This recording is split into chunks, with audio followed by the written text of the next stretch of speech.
sit down.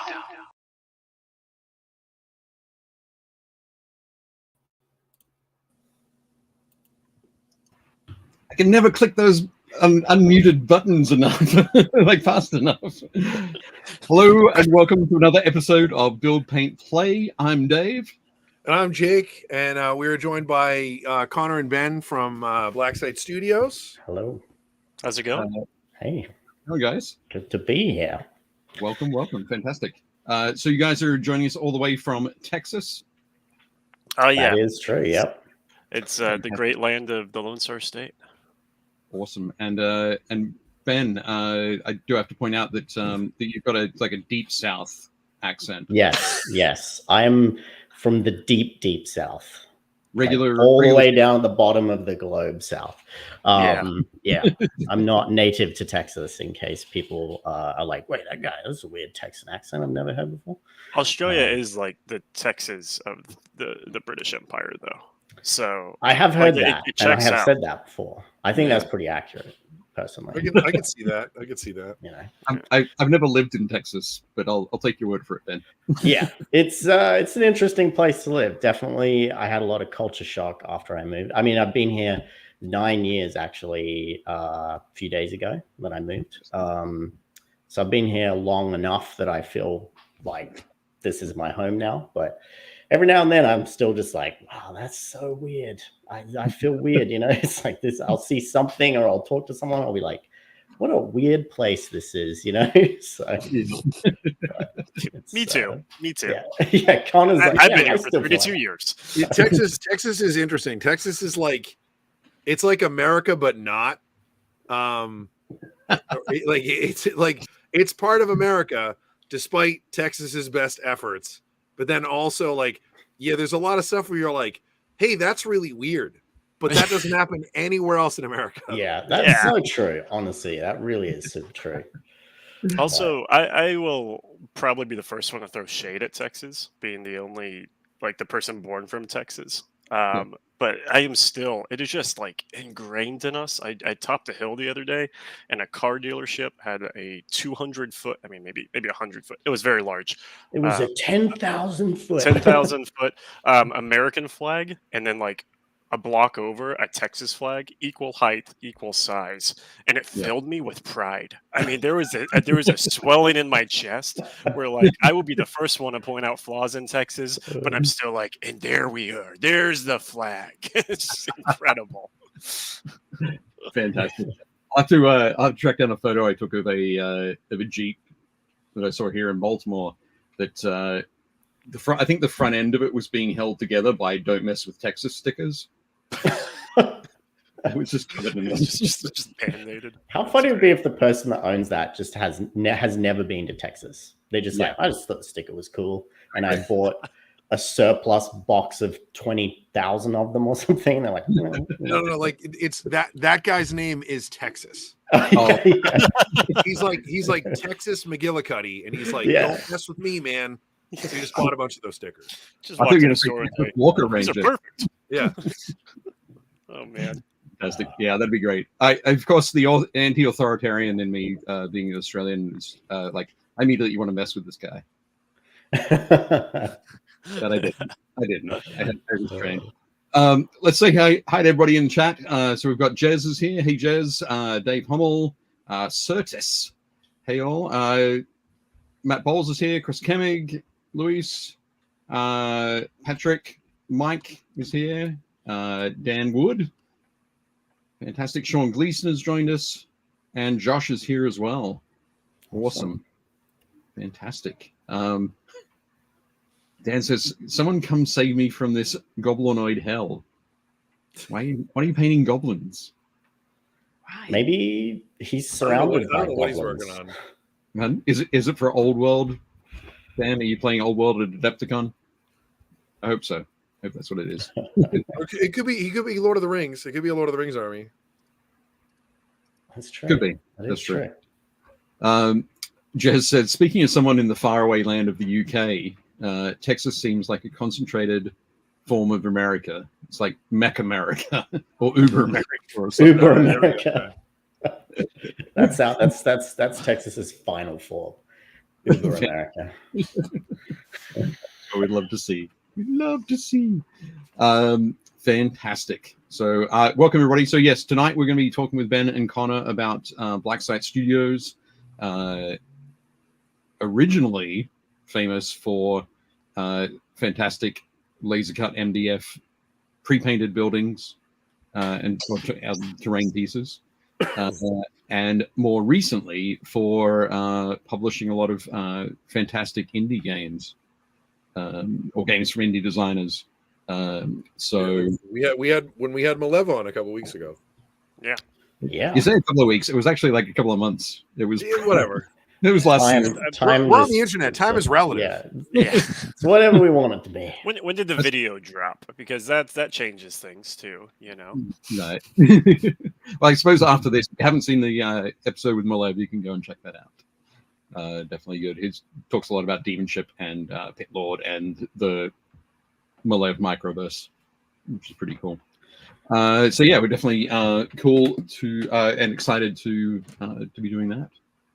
But first up, we have to jump in and run through some news items. And of course, those always start with me fumbling around to share the screen.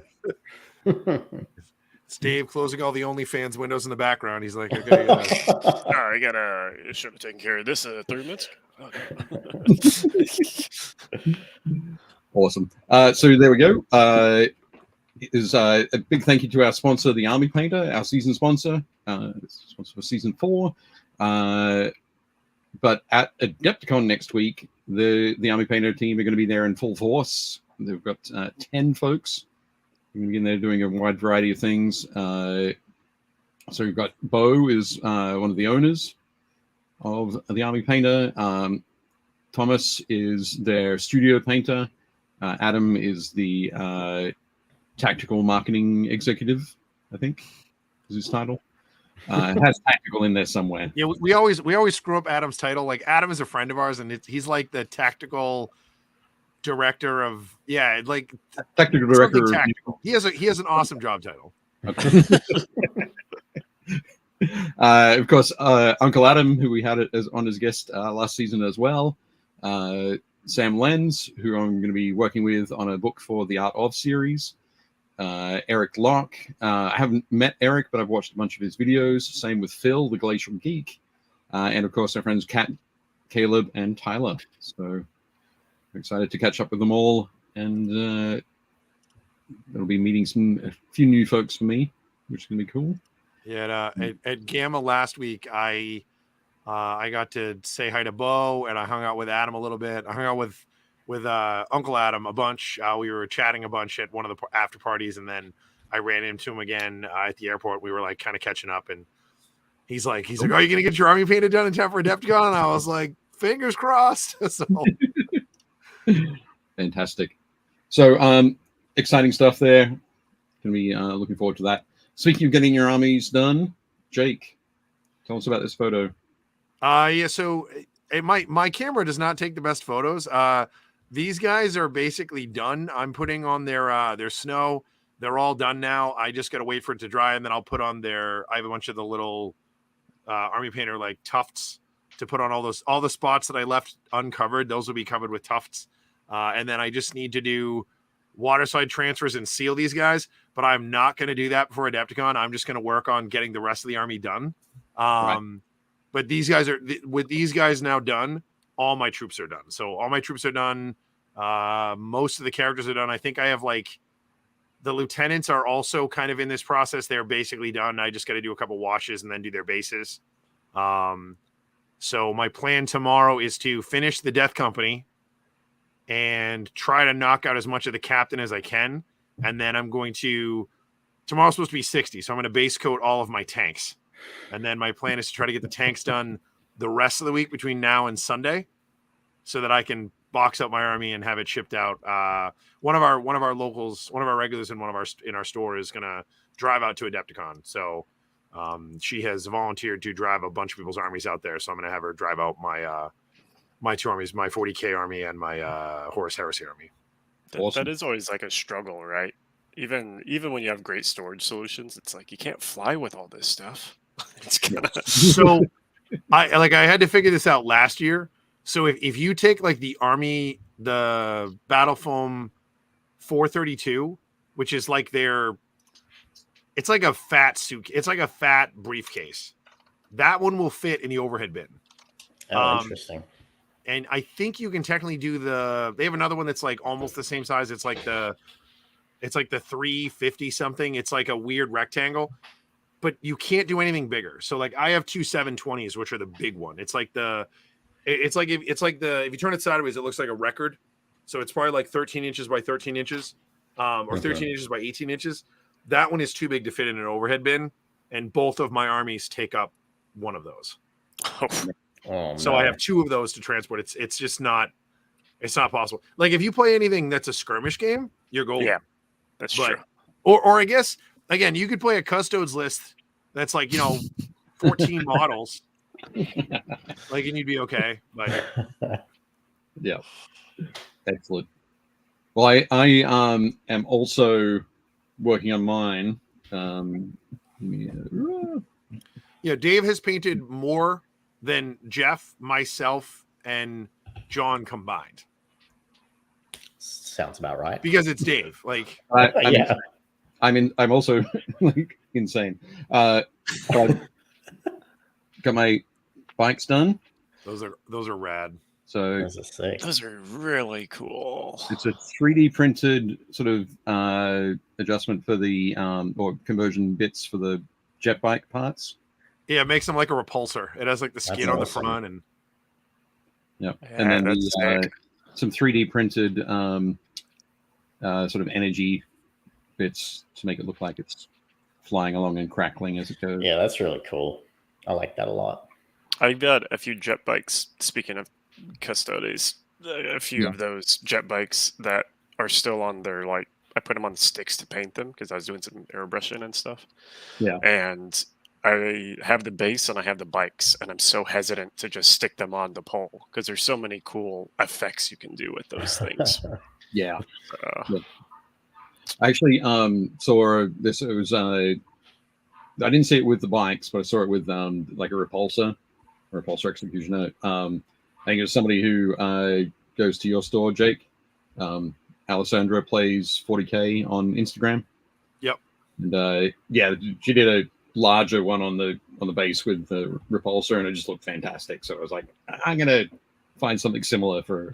Alessandra's a great painter too. I always had the idea of like, and I thought it'd be great. I know there's a way to do it. So I'm sure you guys remember like being in high school, like when they teach you about like, we learned all about like, magnets and stuff like that. We're taking a physics class, and somebody made it's like two magnets that are reversed, so they're negative, they're repelling.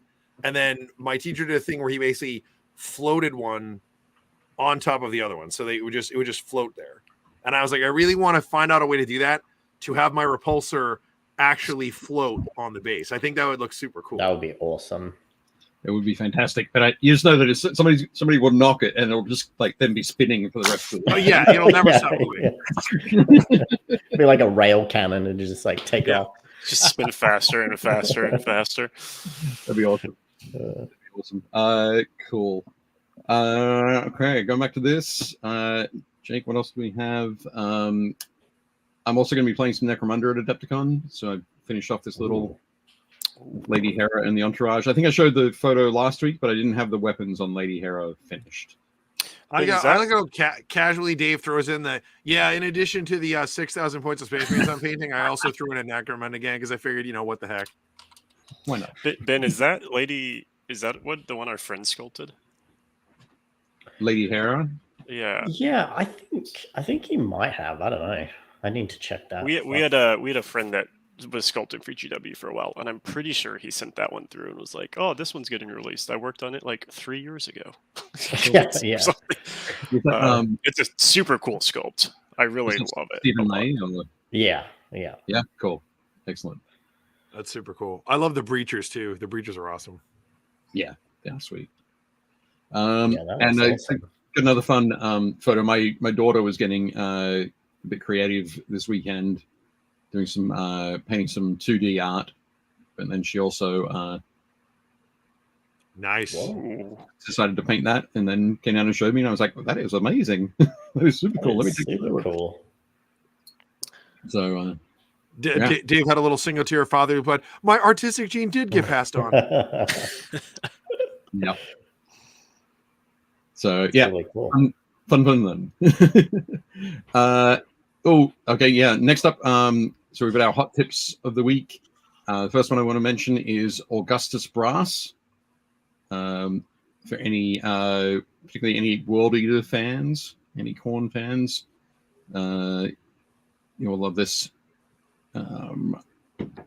account. It's pretty Augustus great. Brass. He does some fantastic conversions, brilliant painting, just awesome stuff to check out. I like that's that. I like really the cool. claw. I like the pose on that. Looks like it's got a lot of weight behind it, which is really cool. Yeah. You can just hear those joints grinding. Yeah. Forward. But no, it does look great. Yeah, the claw is awesome, and the chains running up to that big symbol in the center looks fantastic. Love it. But yeah, loads of great World Eater stuff in there. 40K and 30K, and I think he's also working on some Sons of Horus at the moment. Yeah, well worth checking out. The link is in the notes down below. And also next up is AFR Miniatures. Dang. So, Really this is nice. Angel Fernandez, not Herades, but again, it's a beautiful account. A lot of fantastic fantasy miniatures on there. But I just really loved this picture as I was scrolling through his account. And his color work and his not OSL is the wrong word, but like his sort of center like highlighting is awesome. Yep, just creating that awesome focus. Yeah, like where it needs to be. I think that's the Talia Vedra model. Yeah, that model is insane. Yeah, so a fantastic lion head for the Manticore. Just beautifully painted there by AFR Miniatures. So go and check them out. Again, that link is in the notes below. There we go. So I think that was our second hot tip. I'll cut back from that so they can check. Okay, yep, I know what we've got lined up next. I'm going to check the chat for a minute. Okay. I just noticed that Josh said, I've got most of the Japanese building range from DSS. It's amazing. I did see that. Yeah. That range, our production manager, longest employee, Doug, actually ordered a Japanese terrain bundle from us, I guess 6 years ago now. That was before he even worked. Yeah. Yeah, we were in Lubbock and he was in Amarillo, which is like 2 hours away. And it got sent to a company that was 40 minutes down the road from his house. Like it was a significant misplaced package. And he sent an email and I called the company and was just like, hey, do you have a box full of like MDF and Japanese like photos of little kits? And the guy's like, I don't know what these are. And I was like, that makes sense. He shouldn't have got them. He was like, well, I just signed for him. I just figured somebody here needed them. And I was like, that was a mistake. I shouldn't have done that. And so got Doug in touch with him. Doug went and picked them up. And apparently through building those decided he should come down and work for us. And, that's a huge story in and of itself. But those Japanese kits have a pretty dear place in our company history at this point. That's cool. And then he came out with Hametsu last year. So okay, nice. Yeah. Awesome. Fantastic. I think Dan said, yeah, he's painting more air goblins for Middle Earth, which is cool. he loves the rule set for that. Yeah. It is a great game. Like the rule set is pretty tight, but that's like Dan's favorite rule set I think that GW does. So yeah. Great. Weird point of connection. I found out the other day, and I knew about this, but I had forgotten. So my business partner Ben, he's like really good friends with Matt Burns. And he was like, oh yeah, you're gonna have those guys on. He's like, well, we were chatting about it. He's like, technically, I don't think he works for Black Site. He's like, but he works with Black Site. He's like, but yeah. So Matt Burns and my business partner Ben are like really, really good friends. Wow. I think I talked to you guys a couple years ago at Adepticon because Ben had me looking for stuff that Matt had made. So Yes. That sounds about right. Yeah. That checks out. Good Awesome. old Matt. Also, It's there are everywhere. so many bins in the wargaming industry. I think it's the There's most not popular. enough. There's not enough bins. I feel like we need every more bins company in the wargaming has industry. a bin at some point probably, that's like worked their way up. I think it's in the fine print on our contract. It's a good luck it's charm. required. It's a good luck charm. You always Right. got to take one with you just to be safe. That's awesome. Just quickly going back to the carrying models on a plane, Jez suggests that if you carefully swallow them, you can carry loads of models on a plane. I've not thought about the next bit of the plan, but he doesn't see any problems. I feel like you'd have if they're metal, you'd have a tough time getting through security, Possibly. which adds a whole nother wrinkle to that plan. That's true. Yeah, Oh man, can that you would be imagine? awkward. Yeah, That would be And if- super And if awkward. they're resin, if kids for kids watching at home, don't swallow resin or polystyrene kits either.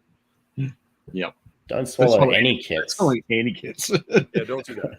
the key is to swallow them immediately. Start drinking prune juice, and then just like 3-hour plane flight, and then you have your miniatures, right? You just got to. What if it's shorten what if that it's time? What if it's a 4-hour plane ride? That's you're out of luck. You should have. It's going to be an interesting flight, that's for sure. Fantastic. You're going to say hi to Josh from Crown of Command Games. Is in the chat. Says good morning from Japan. And he says, Jake, you sound better. Oh, nice. Yeah. I definitely sound way better than I did a couple weeks ago. Josh Potter says, hope that your lads are stocked up on Lunar starter kits. I've been eyeing that one for a while. Yeah, Oh, we did actually. we stocked did, up and I think today the run is or actually yesterday. almost sold out. So we Oh, restocked it, and then we need to restock it again. I think. Yeah, sometime we'll be in the pushing a next lot week or more. so. We're still doing back orders, current orders, and Adepticon kits because we're trying to prep for that. I think- and don't want to like sell out stuff from other people. So Dave, that was the booth. I think one of the reasons I stopped by your booth last year was like I love your end caps. You guys have like the rolling cases that have the diorama of like the surface of the moon, and then there's like the elevator going down the side of the rolling cart, and like that is incredible. That's one of my favorite. That was one of my favorite things I saw at Adepticon last year. It was definitely on his list of highlights. So Yeah, it's awesome. Who was that? My idea, Connor, or did we like have that idea in tandem?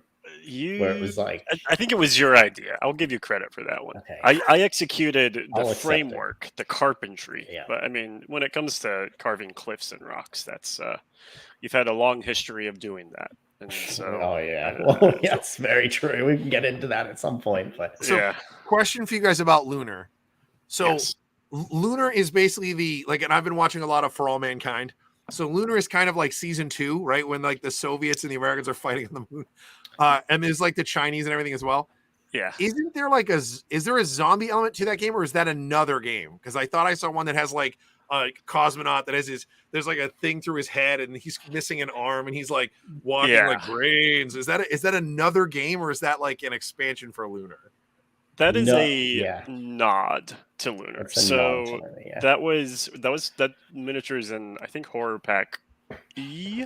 That's one a real of them, shot in one the of the dark. horror packs. I don't know. But at some point, Matt Burns was like, "Oh man, zombie astronaut," in some conversation, and Ben had the model, and since he think- does 99% of our sculpting, was just like, "Yeah, I can do that." Well, We I just think made it the was zombie astronaut. we were doing the miniatures for Luna at the time, and then we were releasing the horror pack. So we were like, well, let's just sneak this like zombie cosmonaut in there, since I already There had is- the spacesuit. You know, Yeah, there is like Um, deep lore between almost all of our games. DeGraw Everything's Corporation that Matt connected. wrote and DOB shows up in Lunar. It starts getting just little tidbits here or there. But as far as official games go, there is not zombies on the moon currently.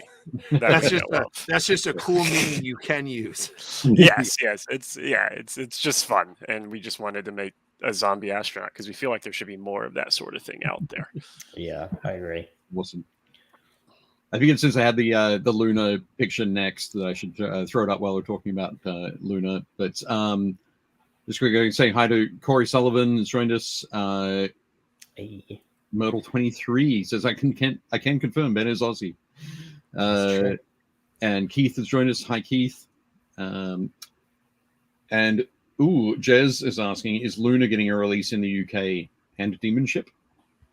So yes, it has already been. Come back to it. You said yes. So yeah. Real quick, our friends over at Spectre Miniatures are stocking those kits for us, and they may have sold out of them somewhat recently as well. But we're planning on supplying them with box versions, just as they go, and each time they sell out, we'll make the next shipment a little bit bigger.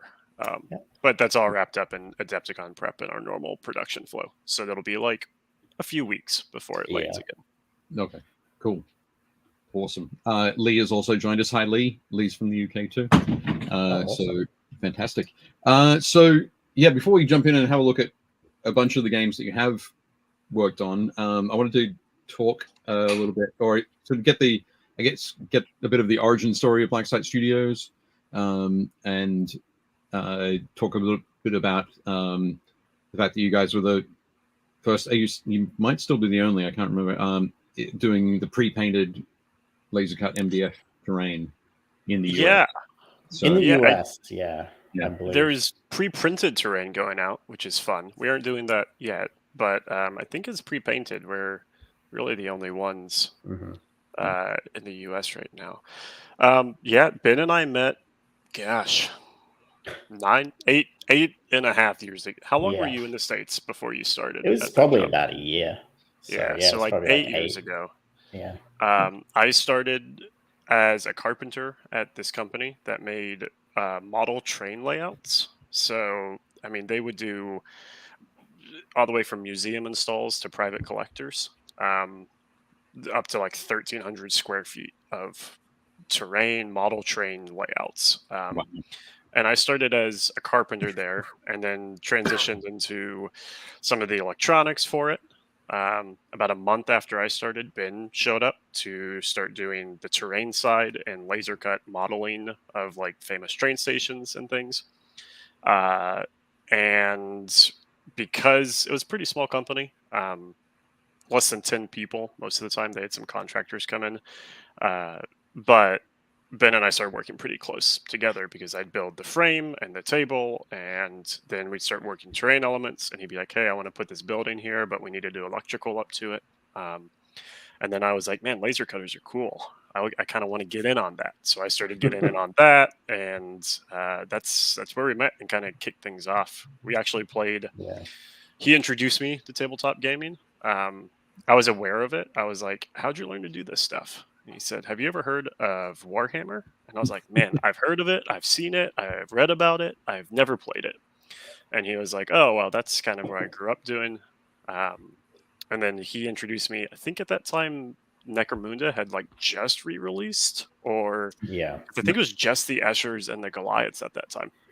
Yeah, I think it was the initial first release, like re-release when they relaunched the game.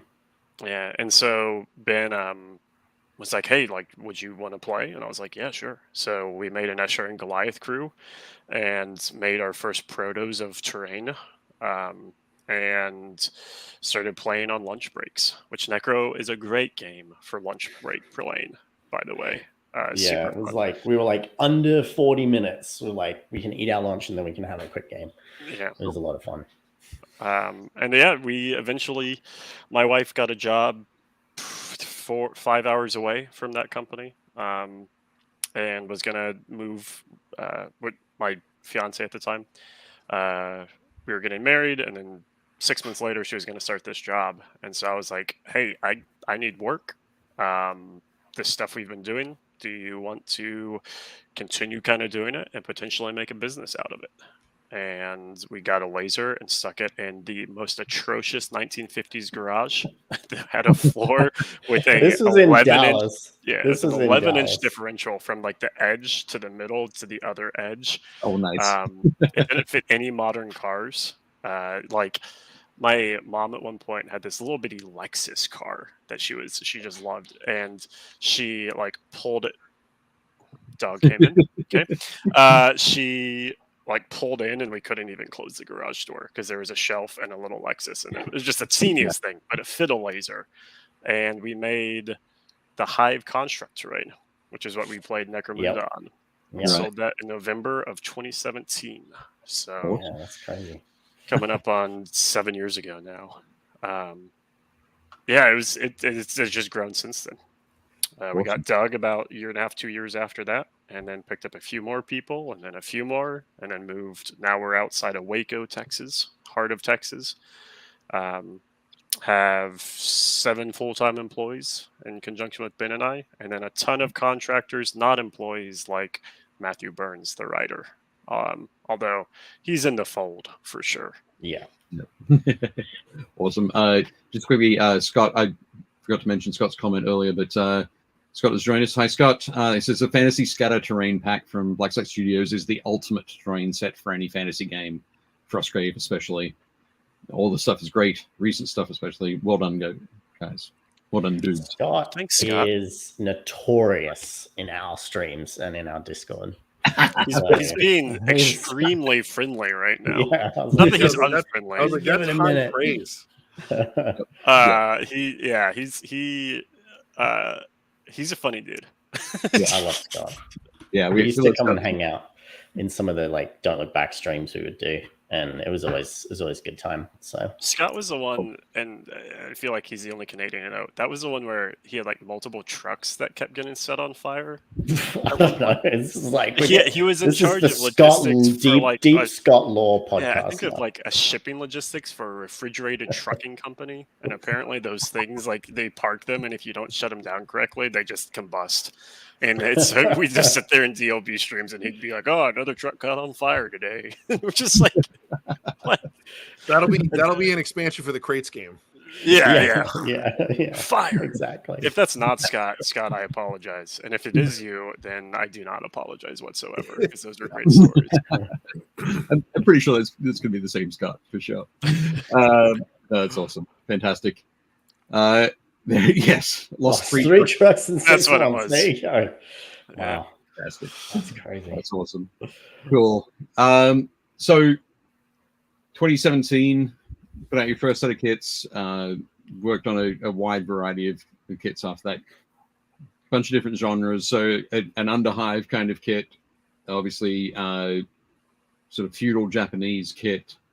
We try to cover our bases. We had a lot of success with moderns. Spectre Miniatures are good friends in the UK. We ended up next to them at a very small convention down in Millennium Con, outside of Austin, and just kind of hit it off with them and had some of our kits there. And they were like, "Oh wow, this is cool, and like we can actually play inside, and it's interiors and it's pre-painted." So our modern range really took off after that too. That modern was like the year of 2019. A lot of modern stuff, and then post-apocalyptic too, which is just modern but less kit because we destroy half of it, and it's great. I love how they look. They're my favorite kits. There is so that took off. A couple of the post-apocalyptic kits. For this is not a test. Yep. That checks out for sure.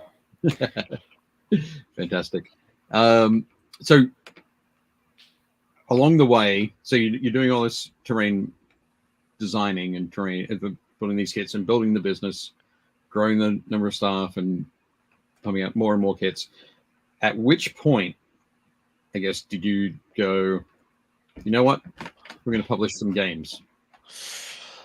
Oh, it was always in the back of our minds. Like, wouldn't it be cool, LOL, down the road if we somehow could? Ben, I mean, you may have a different story take on this, but my recollection was 2020.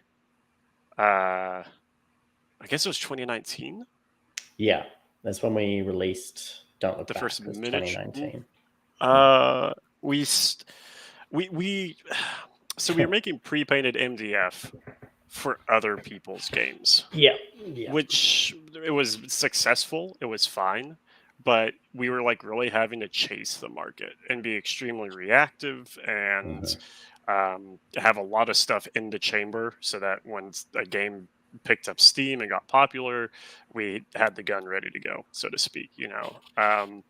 We which it was working for us, but there was this kind of thing of like Ben and I have always really enjoyed maintaining a pretty tight control, which is why we manufacture almost everything we can in house outside of like printed books and materials, which we have looked at. But that always kind of irked us from our like company standpoint that our products were having to follow other people's trends a lot of the times. So Ben actually just was like, we should release some miniatures and try it out sometime.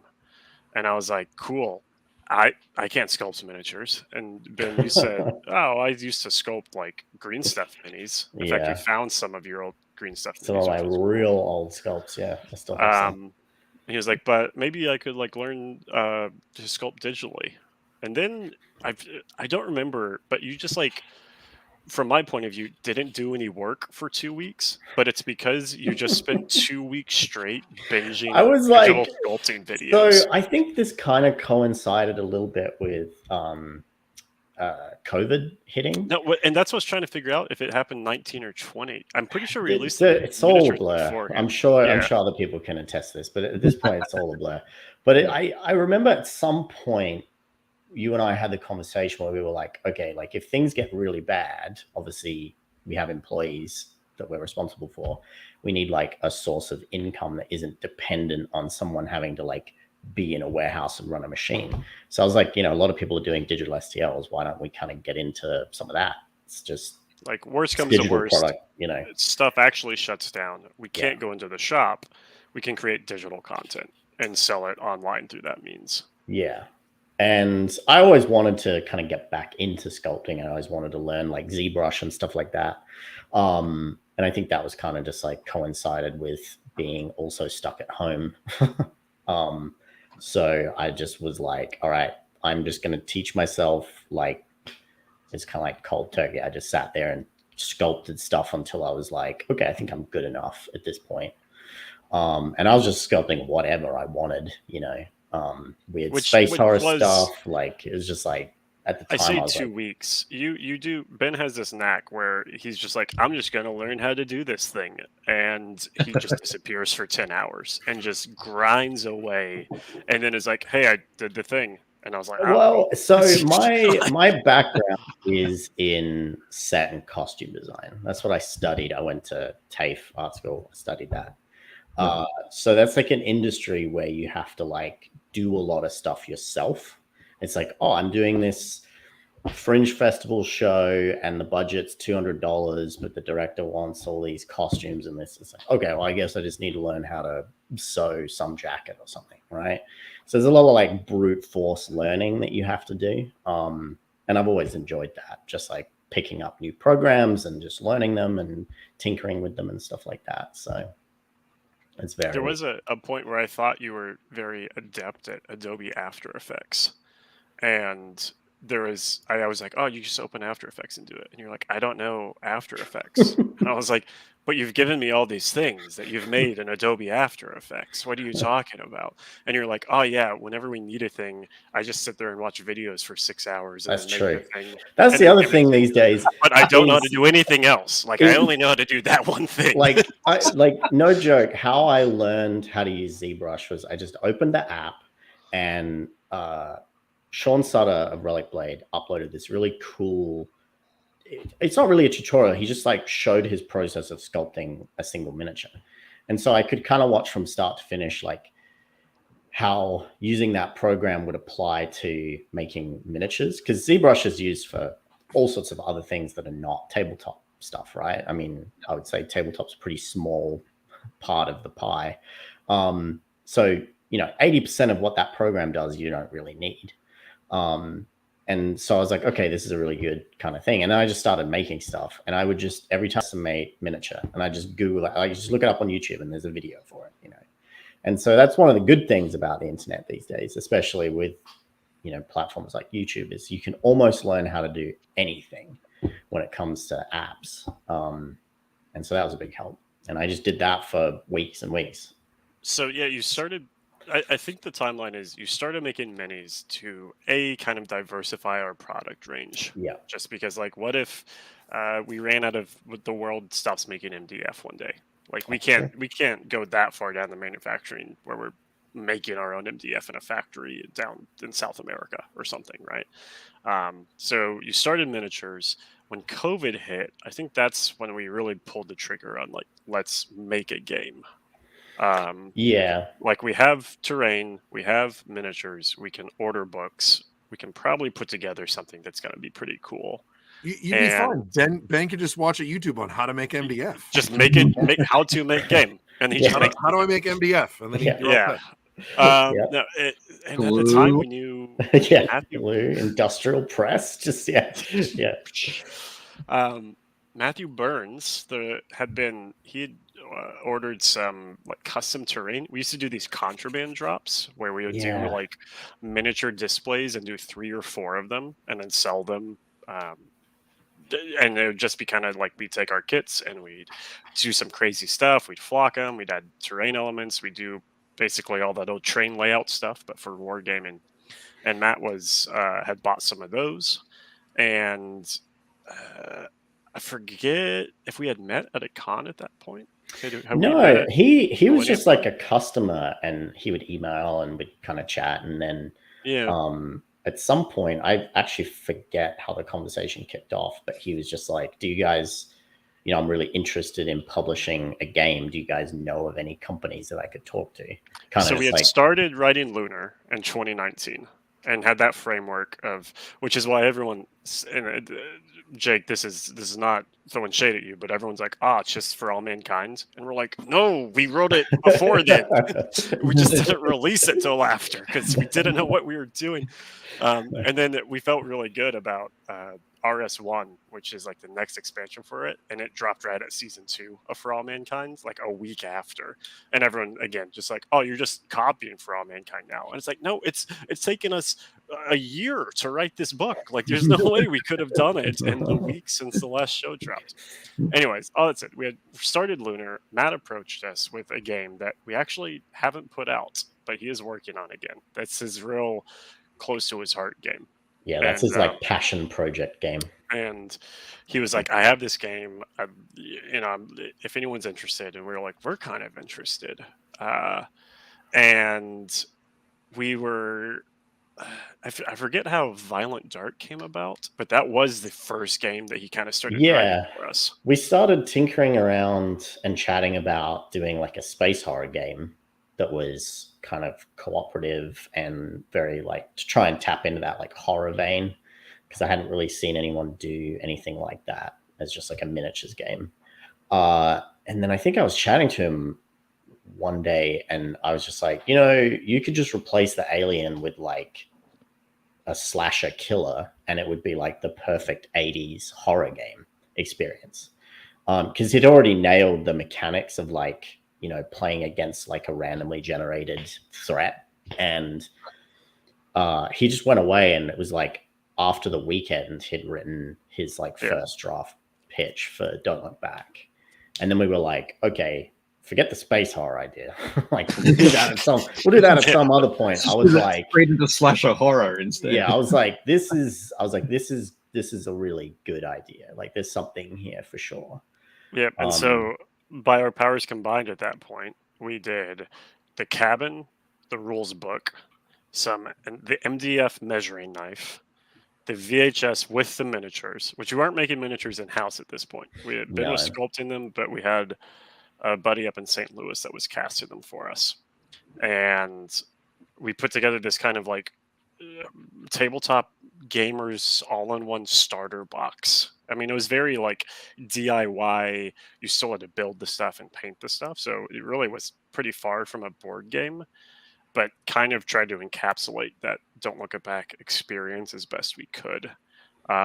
We joked at the time, we were like, listen, we sell 30 of these things and that is a success. Like, this is going to be easy peasy. We don't need to get that many over the line. Like, at this point, it's me, Ben, and Doug. I don't think we had any, we may have had our painter because just our pre-painted sheets, we may have had a painter at that point. But we were like, just 30, maybe 40. If we do 50, incredible. We've done it. We've made it in the world if we do 50. When we did like over 200 for that first run, which became a massive headache for hand assembling all of those boxes. That was not what we intended. We've always, honestly, Connor and I have always had this attitude with the company of like, let's just do it ourselves. You know, let's not mess around with like crowdfunding stuff. Let's just like get something out there and then kind of see how it lands. And then we can kind of build off that and, you know, improve upon it. And Don't Look Back definitely was that, where we were like, we think we can do something cool. And it definitely kind of tapped into something that people wanted. I mean, all these years later, like we have a brand new hardback book and it's countless expansions and all that kind of stuff. So it's definitely been successful, but it kind of just started from us being like, let's just release it and see how it does, you know?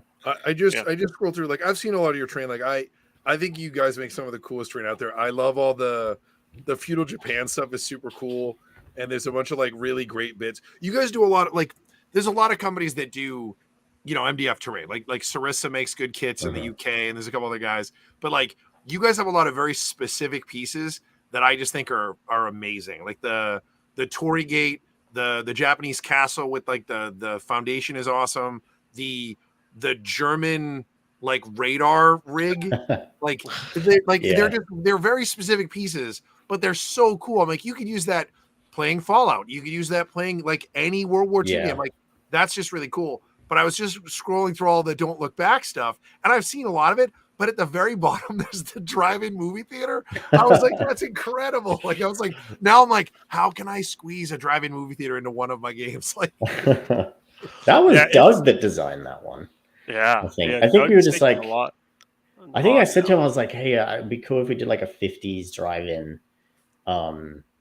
And he kind of just like went away and knocked that out. You actually can put an iPad in the screen too. We designed it so you can put an iPad. So a lot of people will post photos of their tables with that kit, and they've got like their favorite slasher movie playing during their game, which is actually kind of cool. But yeah, that's awesome. It needs to be like Killer Clowns from Outer Space, just like playing. yeah. You did one of your sort of building videos for that kit, didn't you? You built a back when I had time to do terrain school, I was really enjoying doing some like in-depth terrain tutorials. A lot of people think with MDF terrain that you can't really like achieve a high level of finish just because it's like naturally blocky, but like I don't, especially with modern stuff, which is kind of more inherently square, and you know, it's I really wanted to just show people like it with a small amount of effort you can actually get pretty high level of finish. But yeah, I did like a 3x3 table that was like a full drive-in, had like cornfields and stuff. So that was a lot of fun. Yeah. I think that is a point we make to people of like, listen, it's pre-painted. And a lot of people are like, I don't like laser cut terrain because it has like the harsh lines and things like that. And it's MDF, and it's hard to, I'm worried about painting over it. It's going to soak up the paint. The MDF we use is actually pretty much pre-sealed. It's a HDF everywhere but America. It gets downgraded in density for some reason when it hits our shores, and so it's a little bit thicker, it's a little bit heavier, it has like a sheen instead of that papery finish. And Ben takes it that last 10% and goes like, yeah, this is 90% there, it's already colored, it's already, all you got to do is like touch up some edges and hit it with a rattle can and some wash, and boom, now you have like a really good looking piece.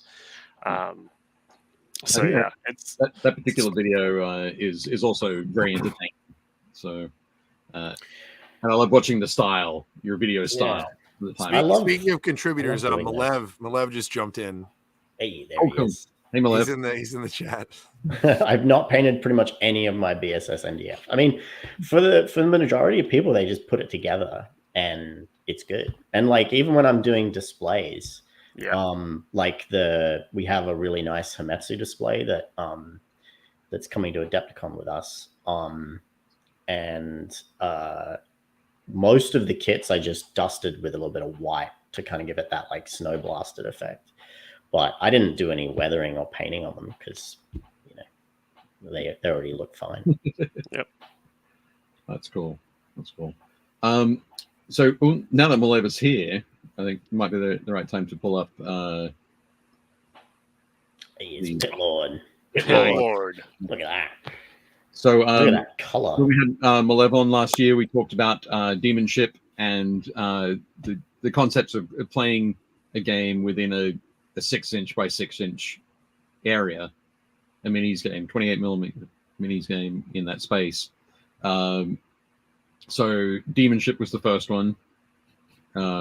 Then followed up with Pit Lord. So yeah, what's next, Malev? These minis all sculpted by you, Ben? I did the middle, the 3 ones in the middle, and then the combatant, the guy with the sword, and then the Pit Lord herself was sculpted by our buddy Steve May. Cool. So shout out to him. But yeah, it's a nice combined force of skill right there. Yeah. Awesome. But it had this. Malev and I were kind of trying to get this like weird cosmic fantasy. It's like fantasy, but maybe there's little elements of sci-fi in it.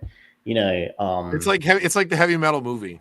Yeah. And I think, you know, I really like playing around with real high concept stuff. You know, you grab that like real top of the line concept, and I always try and push it as far as I can.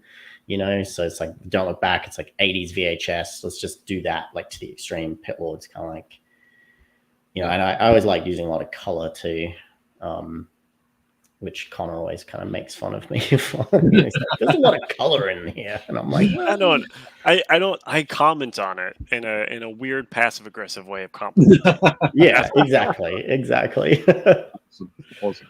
I think that was one of the other things that that grabbed our attention at the booth last year is the or maybe the year before, the Lunar packaging is in like the Ziploc, the foil Ziploc bag, so it looks like freeze. Yeah. Screen, Yeah, right? I mean, we do that because we're too poor to have proper packaging. No. To be honest, that's true. When it started, we had just black bags, and when we made Lunar, we were like, "Oh, we can just make these silver. It's gonna look so cool." We've actually switched most of our packaging to blisters, but when we got to the Lunar stuff, we were like, "No, like, we gotta keep those. These stay in the freeze dried pouches." Dude, I love your packaging. I love those bags. I think they're like the coolest thing ever. The black bags had to go because we wanted to be able to get the product into more stores, and we just figured people want to be able to see the miniatures inside there. But with the Lunar ones, it definitely plays into the concept. So yeah. Oh, it's Breacher. Scott says that people around here complain about MDF terrain. Some people don't paint their minis. When I learn karate, they're going to get these feet. That's some scat coming out. There we go. Yeah. Awesome.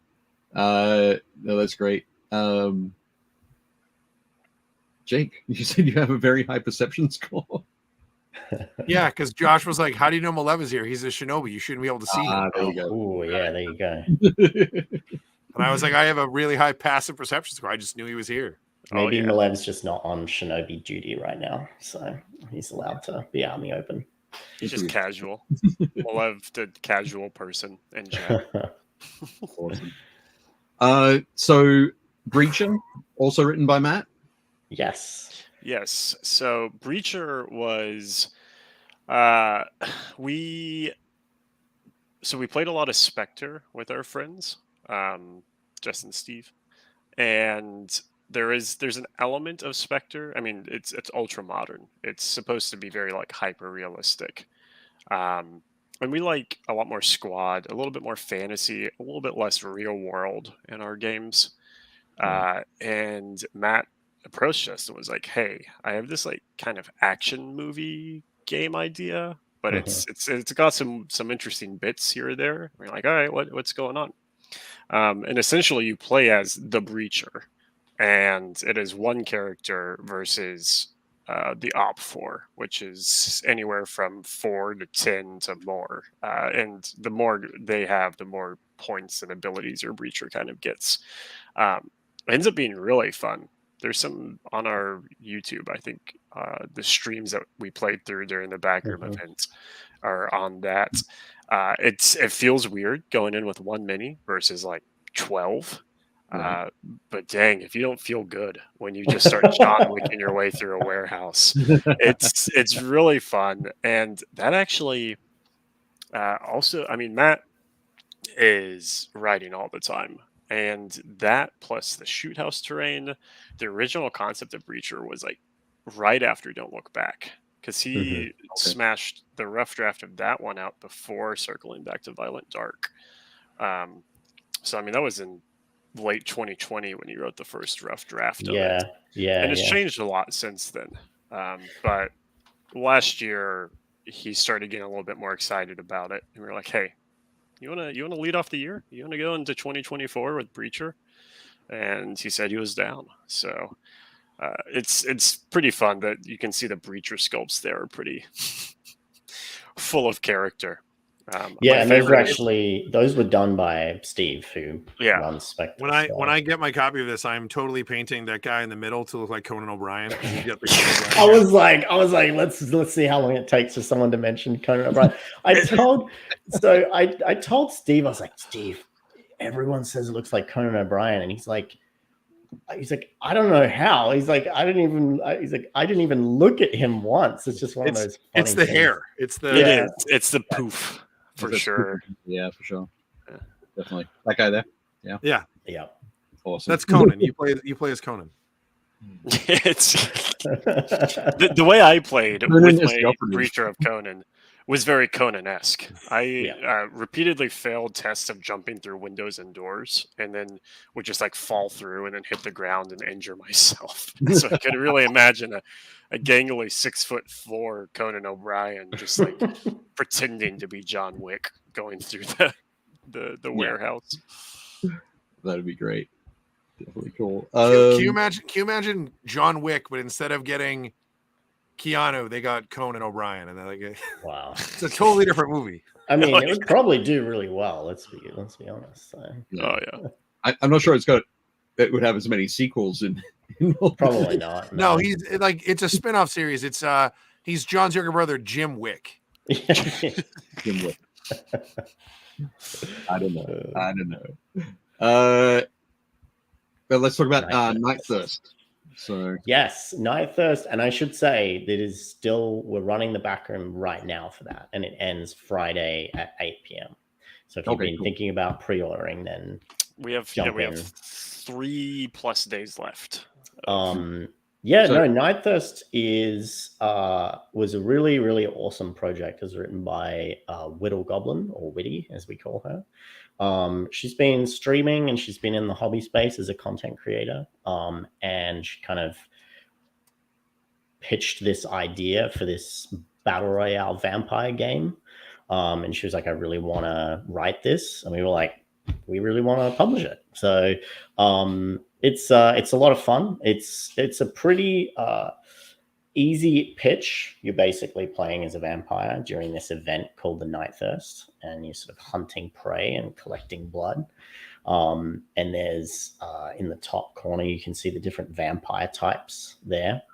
And then the game also has a lot of mechanics there's a lot of like civilians prey on the table. So we released another pack of civilians. And then there's also these characters called stake agents, which are pretty cool.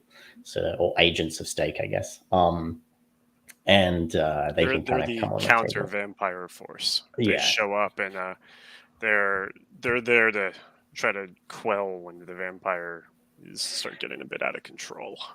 Yeah, it's a lot of fun. I had a ton of fun working on the book and doing all the like crazy vampire art and all that kind of stuff. So, and it was the first release that we did that has like a day one beta PDF as well. So if we really want to try and like make that like an achievable goal for us. So every time we do a back room, it's like you get the beta PDF immediately. So that way people can just like play the game day one. That was a lesson we learned throughout last year, where as we're growing the company, we started growing the publishing side of things. We really wanted to rein in and not necessarily expedite the design process, but have it just be a lot more controlled. And things like the day one beta PDF of the game when it goes for the back room means that we can order it that much sooner. And the turnaround time for games like Night Thirst will be back down to like 8 weeks, and potentially down to like 6 or 4 on some projects later this year. We've got a lot of stuff in the pipeline, and while we're tying up loose ends from 2024, we're still looking forward and starting the design process for those.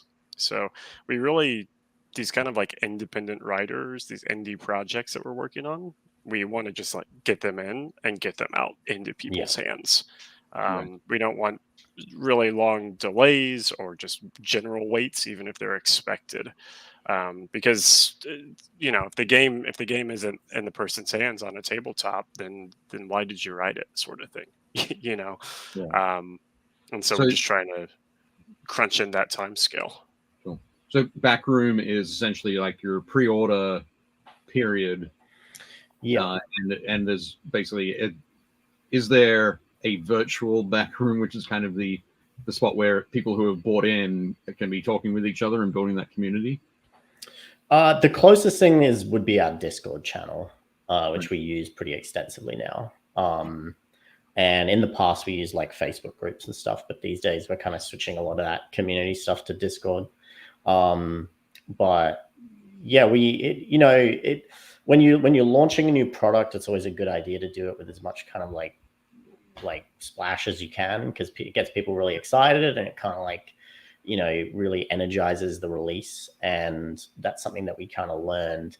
But they're not run as like crowdfunding or anything. They're just pre-orders. So the rule is that we really try and follow is like when we put something up for pre-order, it has to be basically ready to go off to the printer. Like Connor said, we're really trying to get that like lead time down as short as possible. So when someone gives us money, all your minis in house? Are they 3D printed? Are they resin? Are they? Actually, last 1 year ago, almost. I guess we're a couple weeks past. 1 year ago, the guy that did our casting, which we do spin cast resin, he said, "Hey, by the way, I'm switching from spin cast. I'm just switching over to this company and going to be managing their CO cast production. So I'm going to be like reining in my contract work for spin casting and actually have some machines opening up. If you had always mentioned about bringing it in house, if you wanted to, now may be the time." And Ben and I were like kind of looking at doing that at the end of last year, and he let us know this more or less in January of last year. And so we were just like, now's the time. Okay, let's do it. Our painter James, we said, "Hey, you said you wanted to do resin stuff. Do you want to do it?" He said, "Yeah, I'll give it a shot." And then we ended up hiring Daniel in as our painter. But yeah, at this point, we have the machine in-house. Ben does the large majority of sculpting. We 3D print the masters. Some of our products we do just direct to 3D print, depending on volume. And just kind of what Ben was mentioning, like, it's not crowdfunded. Even if a game like Breacher sold 3 copies, those 3 people would get the Breacher game, and they would get those miniatures. Now, they may be 3D printed resin instead of spin cast resin. But having all of those capabilities in-house allows us to scale the project really easily, and comes from our kind of reflexive roots of like, Frostgrave's getting big right now. We need to like push out more MDF fantasy terrain, sort of thing. So yeah, we spin cast them in-house, QC them, pack them up, send them out. All of our MDF, all of our resin, our 3D printing is done in-house at this point. I'm gonna have to come over and pick your brain at Adepticon and bring one of my business partners over, because we've been kicking around some stuff, and you guys are a little bit ahead of us. So I was like, they probably have some pretty good insight in terms of like whether or not we should do this kind of thing. So we're happy to chat for sure. We starting with that one little laser and a garage floor that didn't have a level spot. We've learned all of the woes, and we tried to. The Spincast was the first time we brought in a piece of machinery or technology in which like Ben and I are not well versed in. Like, I can operate it, but because of the size that we were at, I was like, James, this is yours. Like, I'm gonna learn the first steps, but then for the next 2 weeks, you're going to be spinning stuff. And if there's problems, if there's issues, like I can help work through it. But end of the day, you are going to have the knowledge. When it came to the lasers and stuff, I ran those by myself for a long time. And while I'm definitely out of practice now, I knew a lot before I handed them off to the person. And so we've learned all of the downfalls for sure. If you got any questions of what's good or bad, what not to do. In the chat, Josh has said, I have an ongoing debate that 80% of your work should be done before you go to begin a crowdfund. How much do you fellows put in before starting? Is there a point you have to play catch up? I mean, you're not crowdfunding, but when you go that, really, we get it as close to complete as we can. Like I said, if I'm taking your money, I want there to be like that guarantee behind it, where it's like these minis are ready to be cast. This book is about ready to go off to print. With the books, typically these days we like to get it pretty close to finished layout, and then we can send out like a beta PDF for like the direct consumer feedback. And it's helpful because it's like, we can edit things, we can proof things, but little errors always slip through, as everyone is aware. And it's also like you kind of do things in a vacuum sometimes, where it's like me and the editor and the writer, and we're all like, oh, this is really great, and this makes a lot of sense. And then the general public's like, I have no idea how this game works, So it's a really good like last check as well. But yeah, like if it's cards, I'll usually get those teed up, ready to print. So really we get them as close to done as we can. The goal, because we've run enough of these projects now and are getting pretty solid data, like estimating how it's going to flow and the end result. The real goal is that we have a project coming up in August of this year that 2 weeks into that 4-week pre-order window, we place the order for everything. And so at that point, it would show up 3 to 4 weeks after the window closed, and we're ready for fulfillment. When we say place the order, we mean for like the books, cards, tokens, any paper printed material is stuff that we don't do in house at this point. The backroom does also allow us to like add little rules content and things like that, which is why the book is mostly done when we go live. If it really takes off, if there's a lot of interest in it, then optional modes or campaign modes or extra content stuff that originally we said, hey, this is going to be like a 60-page book, so we need to cut some stuff. And the writer says, okay, well, I like this thing, but it's not really like core to the story, so I'll hold it off. We may slip those in and say, oh, after we sell 200, 300 books, we can start adding in that content, which does increase that like editing time, because you have to put it in layout, you have to edit it, you have to get it proofed, you have to send it out, all that. But it's still, in our opinion, pretty worth it. It lets people get excited and feel like they actually help shape the game during the pre-order window. For sure, yeah. No, it definitely gets additional buy-in, without a doubt. Just quickly, Stephen from Tabletop Super Show has joined us.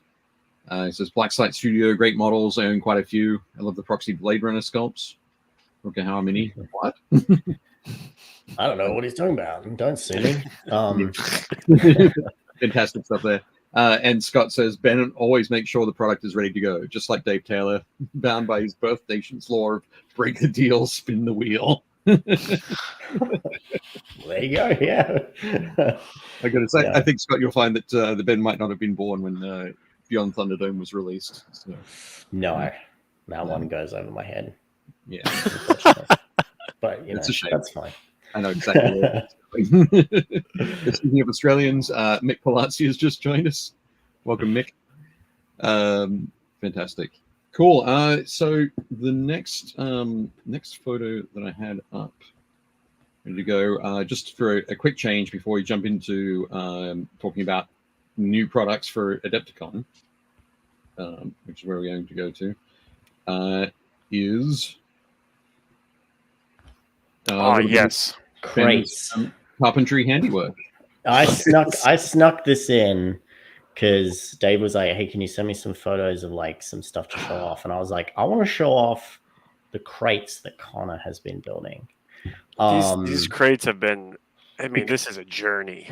here's the thing, right? Where next week's Adepticon, and there's a ton of vendors there, and people show up and they buy stuff. But what a lot of people don't understand is like, it takes a lot of work to prepare for conventions like Adepticon when you're going and you have a decent sized booth space to fill. Like, you got to take product, you got to take displays, you got to take all sorts of things. Because you depends on the company you work for, but I would agree with you.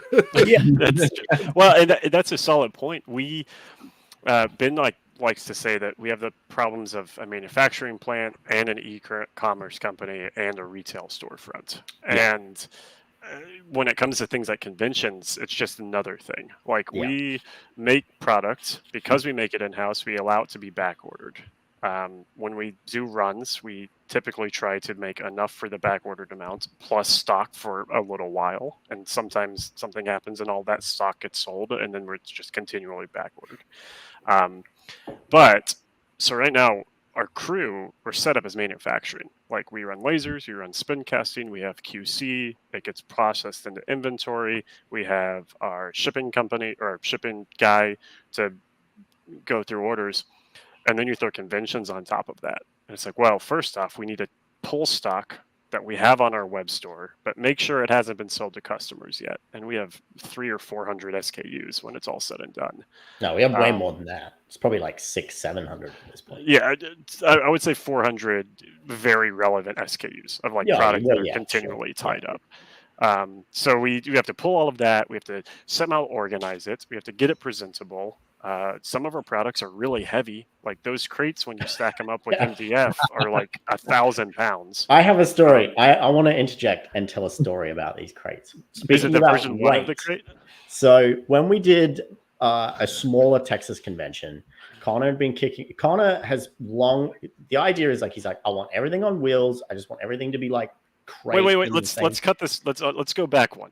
The Adepticon before this convention, we took everything in 60 clear plastic tubs. Okay, yeah. And thank goodness we had like 8 people that were there, and Malev was one of them, that were just going to help us, because it was a monumental task. First off, all of the tubs shattered on the way because this clear plastic apparently is very brittle.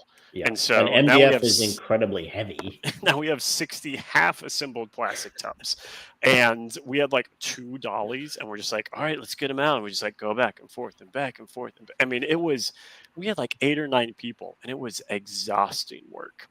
And it was just this point of like, hey, this can't be a thing. Like, we can't, this is not sustainable. We can't have 9 people. We can't bring, that's more staff than we have at the shop. We can't bring the whole shop up for the convention. Yeah. Like, we got to figure this out. So I had this brainchild of a crate on wheels that was also the display surface. And now, Ben, you can tell the yeah, and so he built this really excellent prototype, and we were like, out of scrap. This is awesome.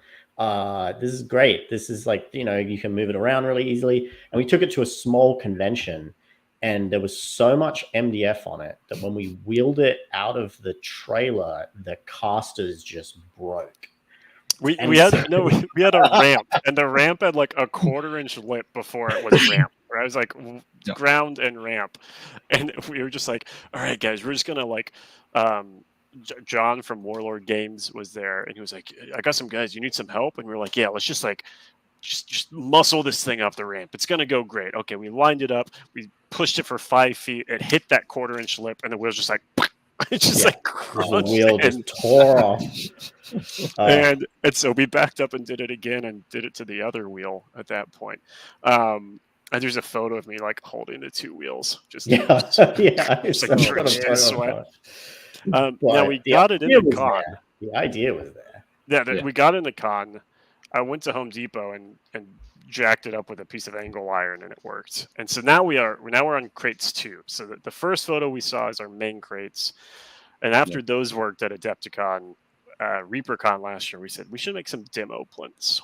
So these are 2x2 foot crates that fit 2x2 boards. They have a little pull-out shelf there on the top that you can kind of see that has a dice tower on it. Holds multiple tables. All of those slats are just screwed in, so you can like change it based on how thick the table is. You can see that lunar one is a little thicker on the left side than the right. And so that's our 4 displays. We actually have 5 of those going this year. We're gonna have 5 demo plinths available. Oh wow. The Because 3 the big crates. thing also at conventions is like you bring all this stuff, but you really need the booth to be like presentable, and you need people to be able to like shop, right? So you can't have all of this like random stuff sitting around. So we really try and make things like as presentable as we possibly can, and then it also keeps the displays safe. And because you're not having to like strap down Yeah. 8 different 2x2s in the back of a Penske truck somehow. yeah, They're just like 'cause, nestled real nicely I in their mean, little plinths. it's crazy. Like I'm sure you guys can attest to this. You put tons of white glue on stuff, and you glue stuff down as well as you can. And when it's in a trailer or in a truck, it just like vibrates like for 3, 4, 6, 7, 8 hours. Things just naturally will like come off. So this way they're in these like nice, secure crates, and it can be, somewhat kept safe.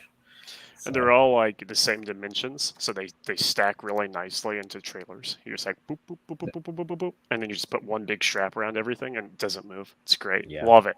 Yeah. I'm a big fan of these crates. So this is great. There's actually a 3rd iteration. It's evolved again, and this one has it's a 2x2 with some grid wall on top, and it holds our mats, because mats has always been a product that's just a nightmare to like take and display and sort it's through crazy. and have available for the customers. So that's actually the 3rd. We're debuting it at Adepticon, the 3rd crate. It's the thing I'm most excited to debut. Crate Crate debut. 3. But it's also remember, guys, it's the new game Crates. crates. See, Matt, I guarantee Matt is already writing this game as The we game speak. Crates. So he's like, yo, we could do this game Crates, and he'd be like, well, maybe it'll be Malev's next micro game. Crates the game. It'll be You just put in the What are the crates on a 6x6 truck. yeah. But Well, you I was gonna sometimes say, break them. you get the larger crate. Then you open it, and you have to climb inside and play the game inside the crate. Oh yeah, it's like an immersive experience. Yeah. It's very meta. Yeah. Yeah. But your friends can like just leave you there. They can spin you around. They can ship you off. There's a co-op. Co-op crates. Put 2 people in crates next to each other, and they have to like knock through, like as great. communicate. So real quick before we jump on anything else, I know that there's a bunch of people online, and I know some people are just listening to us, so they're not reading through the chat. If anybody watching could go on and give us like a like and make sure you're subscribed, it helps us out. It's and Mel's always really good about pitching that, and he's not on tonight, so I'm sure he'll jump on later and tell everybody. But we really appreciate you guys doing that.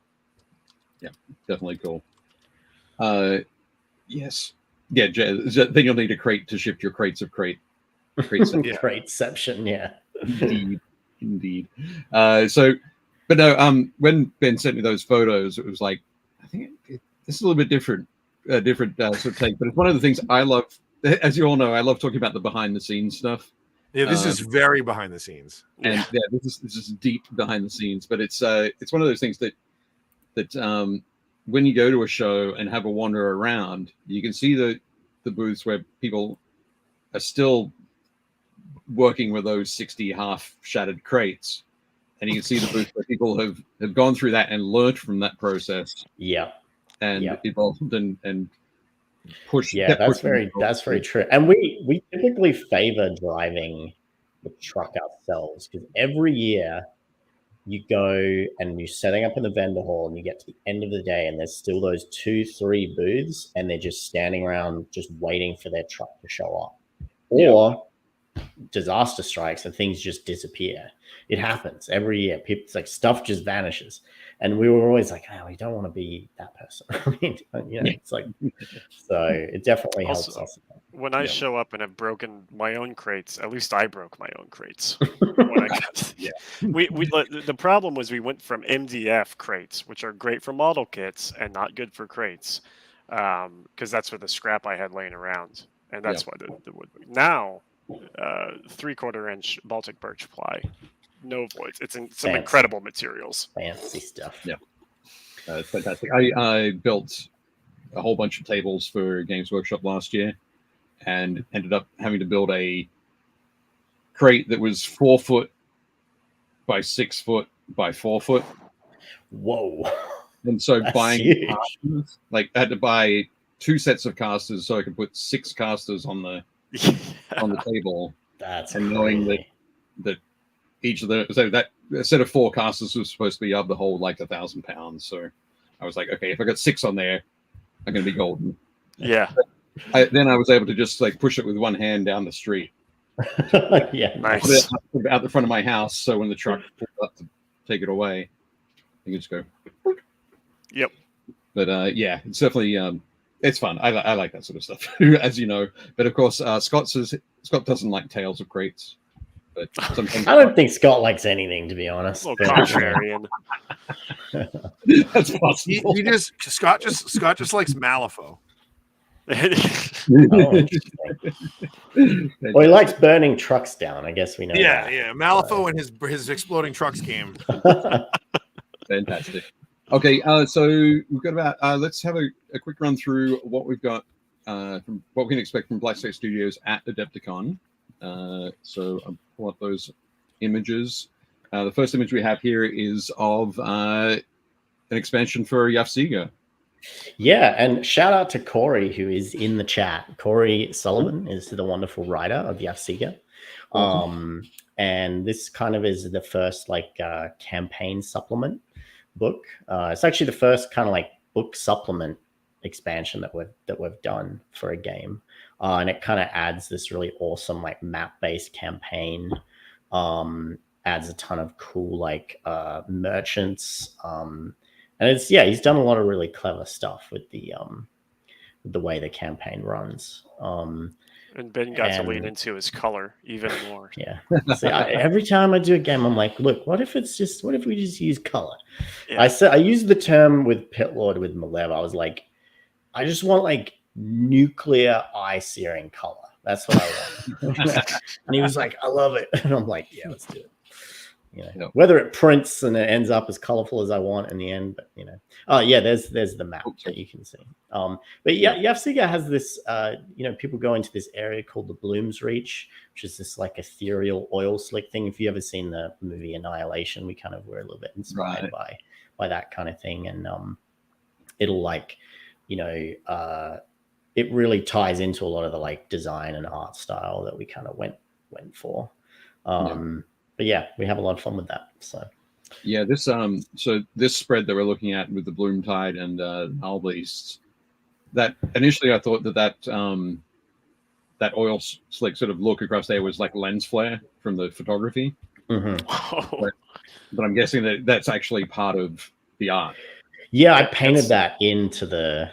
I mean, I in almost every piece of artwork, there's like some like aberration effect that I tried to put into it to kind of like suggest that no matter where you are in the Bloom's Reach, it's like altering your perception a little bit. That is, it is the bloom, just blooming like all over the place. Yeah. Excellent. Right. So that'll be out next week at Adepticon. We printed those here in the States and they shipped the other day, so we'll have them in hand, and they'll also be available online too. But we're taking some to the convention, so if you're there and you are a fan of Yafsiga, which is a completely diceless skirmish game, you play with a card deck, like a playing card poker deck. It's a lot of fun. So Yafsiga is also super friendly for miniatures you have on hand. And you can play from 4 up to 10 miniatures in your crew, depending on what you want to go for solos or squad based. So it's really a flexible game system and very clean mechanically. Corey is a really great writer when it comes to just like clean presentation of rules. So Nice. That's cool. In the chat, Myrtle is suggesting hover crates. I wish. Listen, someone wants to break into. That's a stretch goal.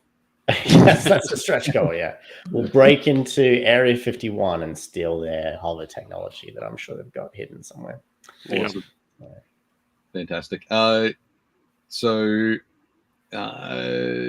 next up, then, just looking, what do we got? Something from Malev. It's Hill King. So this year to the convention, we're taking a bunch of little zines. This is something we've wanted to do for a while, and there's been a bunch of ideas that writers have just kicking around that can't really, they don't really go into a full book, right? And it kind of ties into Connor and I's idea of like, let's print something and get it in people's hands so they can play it and enjoy it. And Malev kind of was like, this Hill King is set in the Pit Lord universe. He can drop this in chat, but I believe it's like another form of game that they play. It's kind of like a King of the Hill type thing. And he wrote up the rules. You basically build the arena out of Jenga blocks, and then you kit bash a miniature and like a wrestler, and you kind of fight over that. And I had a lot of fun with these because it was a chance for me to just like be really experimental with the graphic design and the artwork. Right. And just like really just have fun. We didn't print a ton. Most of these we have like 50 to 60 copies. So you'll have to come to the booth, and we don't know if they're going to be available for sale. We may do it if you buy over a certain amount, you get to pick one for free. We just need to iron that out, but they will be there at the booth in some form. So. Zines are super cool. They're making a real comeback. I'm really good friends with Chris and Heather O'Neill, who own Ninth Level Games, and they make like Mazes behind me is like one of my favorite RPGs, and they make that, but then they make all the polymorph system stuff, and they've been doing a lot of zines. Like now they have like 5 or 6 games I think that are zines. I mean, I think, and they always do the one for free RPG day. They always do the level. I think it's called level 1, and it's like it is literally like a bigger, like a slightly thicker zine that is like a ton of people's like mini zine RPG ideas that are in there for free. It's that's awesome, super fun. Yeah.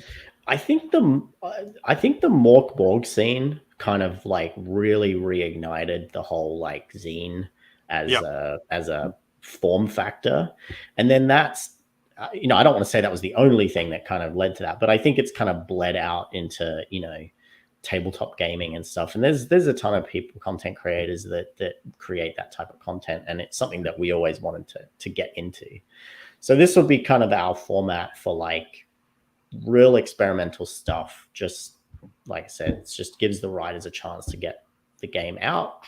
If it does really well, then we can expand on it and do a full book or a full release down the line. But kind of is just like something cool. So yeah, Merle said Ben's current level of color in years to come shall be known as Ben's purple phase. Yeah, that's true. Yeah, I mean, purple's Connor's favorite color. That's why I use it so often. I do. I love a good purple. Yeah. It is. I feel like in 2 years you're going to go strictly like black and a slightly lighter shade of black. Like it's going to be almost impossible. Just black and white, nothing. I've tried. Honestly, I sit down and I try. I mean, Dave, you do all the layout for your books, right? Yeah. And you can probably agree with this, is you sit down and you're like, I'm going to try this. And then you always end up like falling back on like, you tried and tested like methods and techniques. Yeah, there are times when I, if I'm working on a new logo for something, I have to send it off to my friend Tim, get his take on it, because I'm always going to come back to blocky, with solid look. It's like, I couldn't possibly do a logo that has some sort of cursive script in it. But, I know what you mean. One of the things I was going to say, this past weekend, I went to Game Face Con, which was a mini convention, a small convention, primarily for RPGs, held at my local brewery, which is like a block and a half from my place. So it's easy to wander up and have a beer and wander around. Nice. And there were probably 30 vendors, and I would say that 20 of them had 20 of them were the indie creators that had their zines there, like a whole bunch of zines on each table, and it was very definitely strong in that. The moment. I mean, I love it. I honestly putting these 3 together it was a lot of fun. I should skip ahead to the next one. The next one we've got is okay. There's a bit of a story. There's a bit of a story to this one, and that's a beautiful mid-century modern floor plan, which I love. So B&B Nightmare was a joke that came from Adepticon 20. It's a couple of years ago. It wasn't last year. It was the year before. 2 years ago. And we rented this Airbnb in not too far from Adepticon, and it was it was fine. Like it wasn't like the worst place. I've stayed in worse places for sure, but it was odd. And like everything was just a little odd. Yeah. And like the longer we stayed there, the longer the oddities or the more oddities we kept discovering. It was just the house layout was really strange. The interior decor was really odd.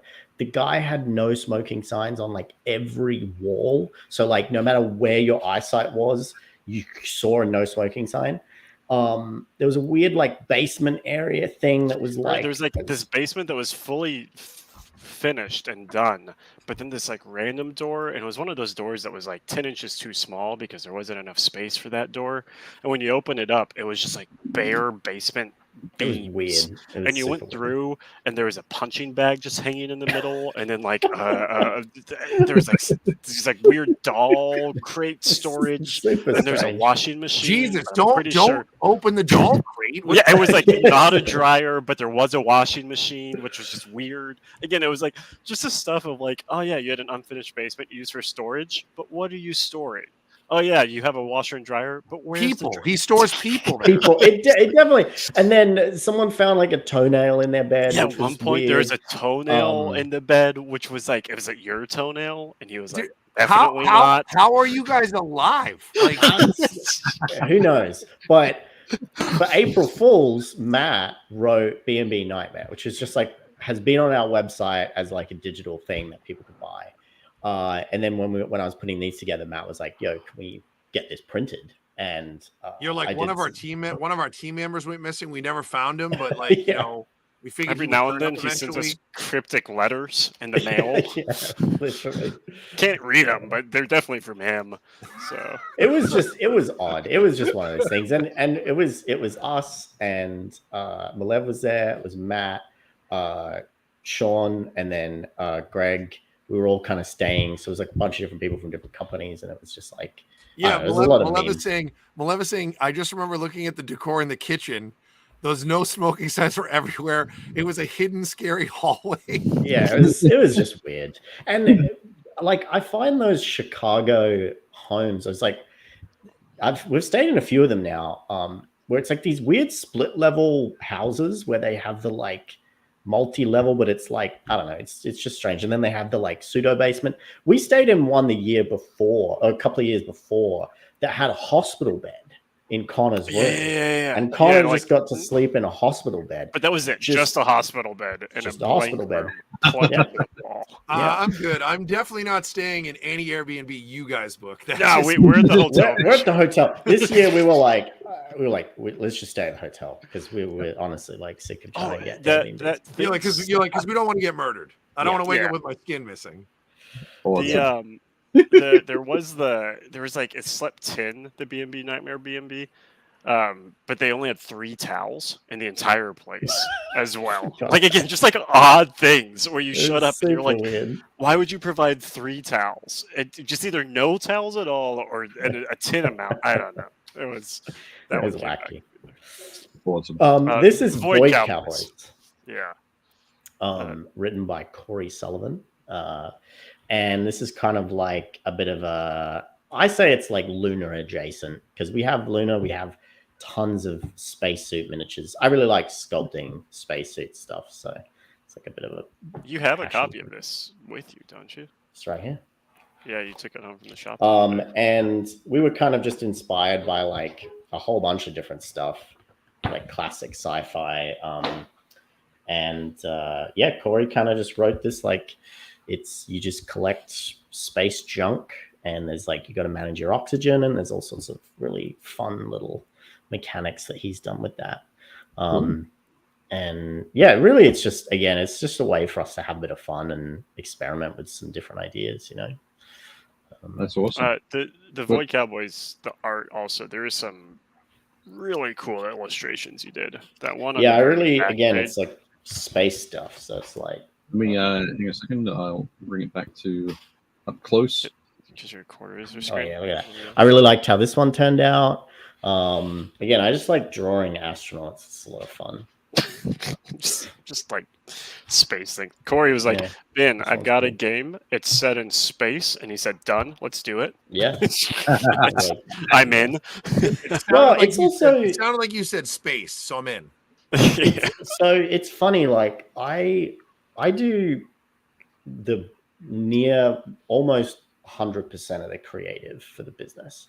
We farm out some art occasionally, but all of the design, layout, art direction, like photography, basically top to bottom, I typically have to do it myself. So sometimes you end up in like these rhythms where you're like doing so much of the same stuff and you don't really get time to like experiment with trying different things. And that's where the zines are really fun, because like some of the layout in there is not typically what I would do, but I really wanted to try it just to see if I could do it, you know, and to just like have fun and like further my own artistic abilities, I guess. And Connor, so it's really good I practice. Connor, for I me. get it. He basically just watched a couple of YouTubes about how to make zines, and now Yeah. you guys are a zine I company. mean, he did that with InDesign. So you joke, but whenever we made the first book, that was how it went. I was like, okay, I need to do a book now, so I guess I need to learn. I mean, I'm pretty proficient at Photoshop and Illustrator, and then InDesign, I'm a lot better now. I wasn't at the start. Yeah, you can see the That's for progression sure. of InDesign over the past 2 years for sure. But yeah. The great thing with scenes as well is that you don't have to be perfect.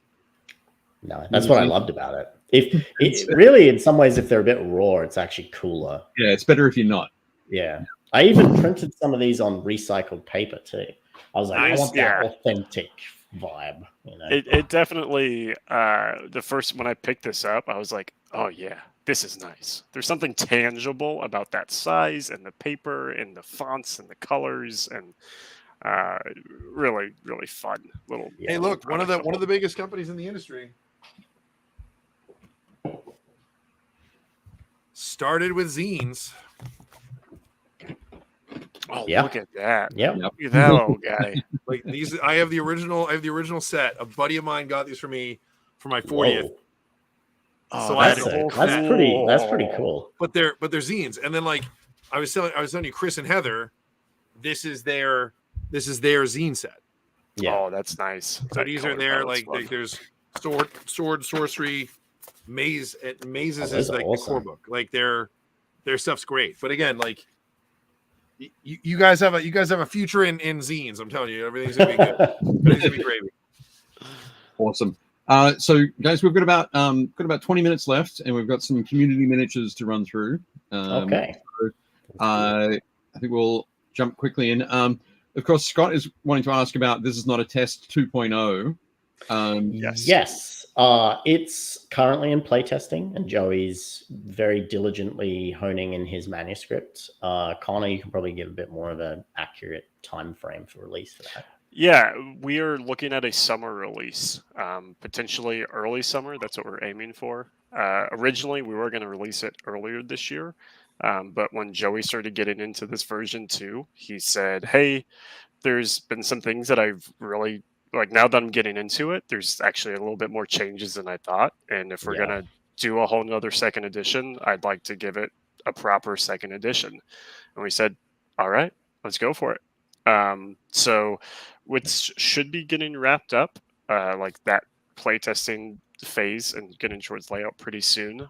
If you are at Adepticon, he is going to be on our booth and going to be demoing the new version 2 rules, some things that changed, and probably be playing after hours, like full 3x3 games.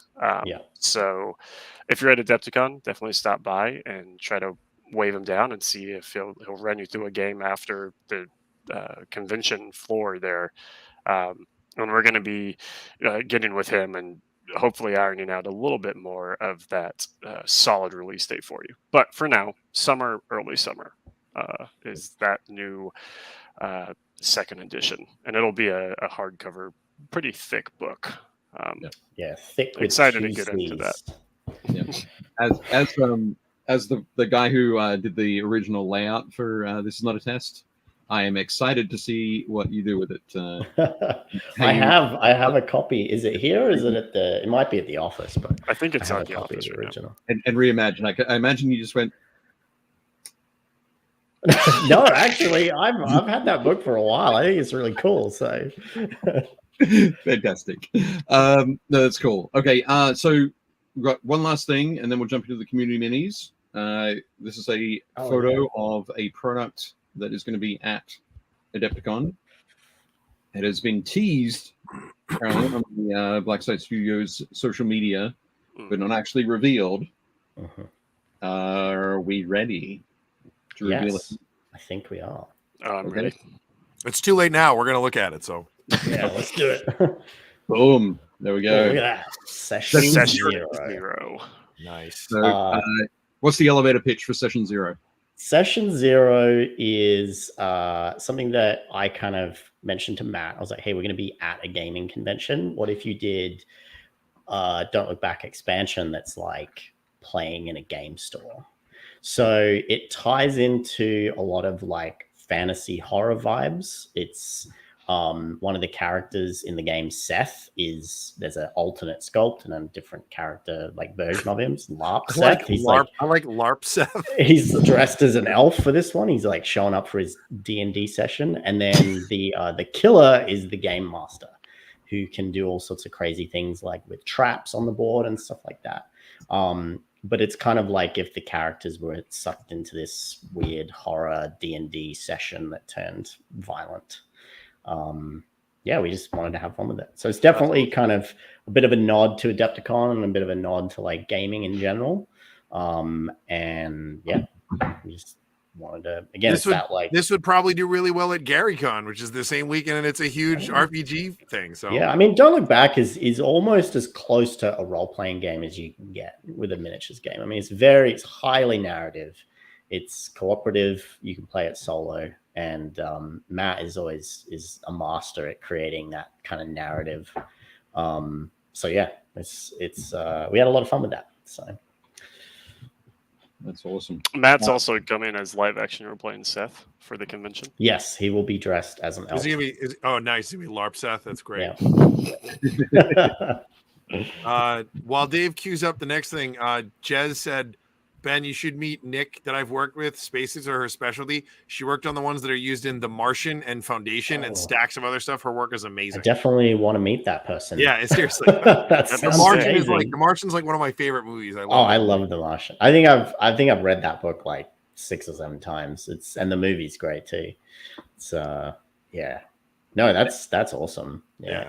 Anytime Connor and I meet people with like a connection to space stuff, we're like, yo, can we like hit you up for like some tech advisory, stuff. So we're just like, because Luna's very hard sci-fi. We try and keep Luna actually somewhat realistic in some ways. I mean, there's obviously an era of sci-fi fantastical to it, but I think the closest space connections that I have is, so last year at Adepticon, some guy who's a former NASA engineer gave me and all of the team at Resnova those astronaut space pens, those ones that NASA designed to work in zero gravity, which was super cool. It was really nice of him to do that. And then when I was a kid, I went to space camp in Huntsville, Alabama. And then on the board game side of things, the husband and wife that own, what's the name of the company? They make like Flux and Martian Chess and all that stuff. They're both former NASA engineers. Oh, wow. Like that's they literally worked at NASA for years and then retired and then started their own game company. That's cool. That's awesome. Excellent. When I first came to visit, because my wife's from Texas, so before we got married, I'd came out here to visit, and she surprised me with like the deluxe Johnson Space Center tour in Houston. There's like a regular tour, and then there's like the deluxe one, which I don't think is the same post-COVID, but like you get to go to the historic mission control. We got to visit the actual current mission control in like the observation thing. It was so much fun. It was like, I still talk about that to this day. I'm just like, it's awesome. Like space travel and the technology NASA has is hilarious. Like I love looking at phones and being like, This has like a factor of 10 more Yeah, than yeah. the entire space program that went to the moon. It's crazy. Like, all of the Apollo missions. Like, Excellent. Okay, guys. So thanks very much for that. One thing I didn't mention before the show is at the end of the show we show minis from our community, from our Facebook page, which is BuildPaintPlay Community. These are all been posted there from those folks. Except we have some from Jez as well, who sent them to me via Instagram. So I'll allow it because he's not on Facebook. So. But yes, so we get to have a look at these and comment. So we'll have a quick run through these. The first one we've had up on the screen is from Adam Weller. This is like a 75mm mini, I think. I love that. That's called incredible. Wizard. Yeah, his OSL is awesome. Like on the bird's feathers and on like his bald cap, and Yeah. My favorite thing about this is the chicken feet on his belt. Like, that's the best. Oh, I only just noticed that. That's awesome. They are great. Yeah, That's really nice. I wonder if the bird on his shoulder is thinking, "Oh, could I be next?" They do look suspiciously like the same sort of feet. So Maybe the bird is the wizard, and then he is the bird's assistant. You ever think about Oh, that could be it. I like that. He collects the feet of his enemies. right, Yeah, yeah, that makes sense. Those are 3 vanquished other bird wizards. No, fantastic work there, Adam. Thanks very much for sharing that with us. Looks great. Adam's another Australian. I can't remember if Adam's so from many of us. Melbourne or Adelaide. I mean, if he's cool, he's from Adelaide. Just saying. That's what I was going to say too. But, Yeah. Adam also posted this. This is Kylie Kaboom. I think it's from the Italian company. Yeah. I know it. I know this The mini and that. I Italian know that company. Oh, Corvus Yes. Belli? No, they're Spanish. I can't remember it, but they did like the.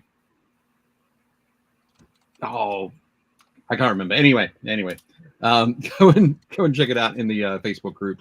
That mini Yeah. is awesome, though. That is a really sick model. Yeah, and you just know that those are strings of like explosive. items. Yeah. But I don't think it was Big Child though, Scott. But yeah, beautiful work, Adam. Please keep posting. Incredible. Yeah. Awesome. So this is Amos AT posted these cool cyberpunk minis. I think these are from Monster Fight Club. I'm pretty sure the lady on the right there with the guitar. But her double-necked guitar. Yeah, That's great. That's That like with the his cloak. Uber guitar. Yeah, those are fun. Yeah, those are really cool. I love the freehand that Amos has done on the chest of the guy in the center. I like the nod to the Goblin Green bases. Right. Well, fantastic. Nice work. This is Bob Weiss. Nice. Friend of mine. We used to hang out at the Battle Bunker in Baltimore here. But yeah, did some beautiful work on the Glotkin. I like the little Nurgling on the sundial he made. Yeah. I only just noticed that. Yeah, that's cool. I'm sure that's like a wound counter or something. But yeah, it does look awesome. That's really awesome. I like that. Just that wonderful mustard color. Yeah. The colors on this are right after Ben's own heart. I mean, you got teal, purple, yellow. It's got all of them. Mustard, it's got all the colors. green. Yeah. The more colors, the better. Very cool. Excellent work, Bob. Thanks for sharing. I like that. Chris Gorka. Chris killing it as usual. Nobody does cooler lightsabers than Chris. Those are really nice. Those are sick. Yeah, definitely cool. So this is Ventress. Did I get that right? Yeah, that's a Saj Ventress. Sweet. And then a bunch of the brown skeleton droids. Yep. Roger. Are these Shatterpoint miniatures? Yeah, these are for Shatterpoint. Mm. Yeah, I've wanted to try that game out. The minis It's super really fun. nice. The rules are really tight. It's Yeah. you can get a couple games in quick. It's almost like their take on, I don't want to say Necromunda because it's quicker than that, but it's like oh man, I don't know. It's like a Warcry. It's really it's really fun. It's a warband game. You never run more than basically 8 models. So like that unit of battle droids, they count as a squad, but they're one model. Okay. So you usually have like a boss and then a blob of dudes, and then like another boss and a lieutenant and another blob of dudes. The sculpts all just look like a ton of fun to paint too. Yeah, they're super nice. I painted like Bo-Katan and like all the Mandalorians and stuff, and like they were super fun. Like they paint up really, really nice. And all like Rex and all the clone troopers are great. And, yeah. There's also something about those battle droids that just the soft place in my heart. There's just they really nailed it with those droids. I feel like. Yeah, they did a great job. This is super cool. I like that he used probably like a secret weapons like the grid secret weapons like stencil on the carapace.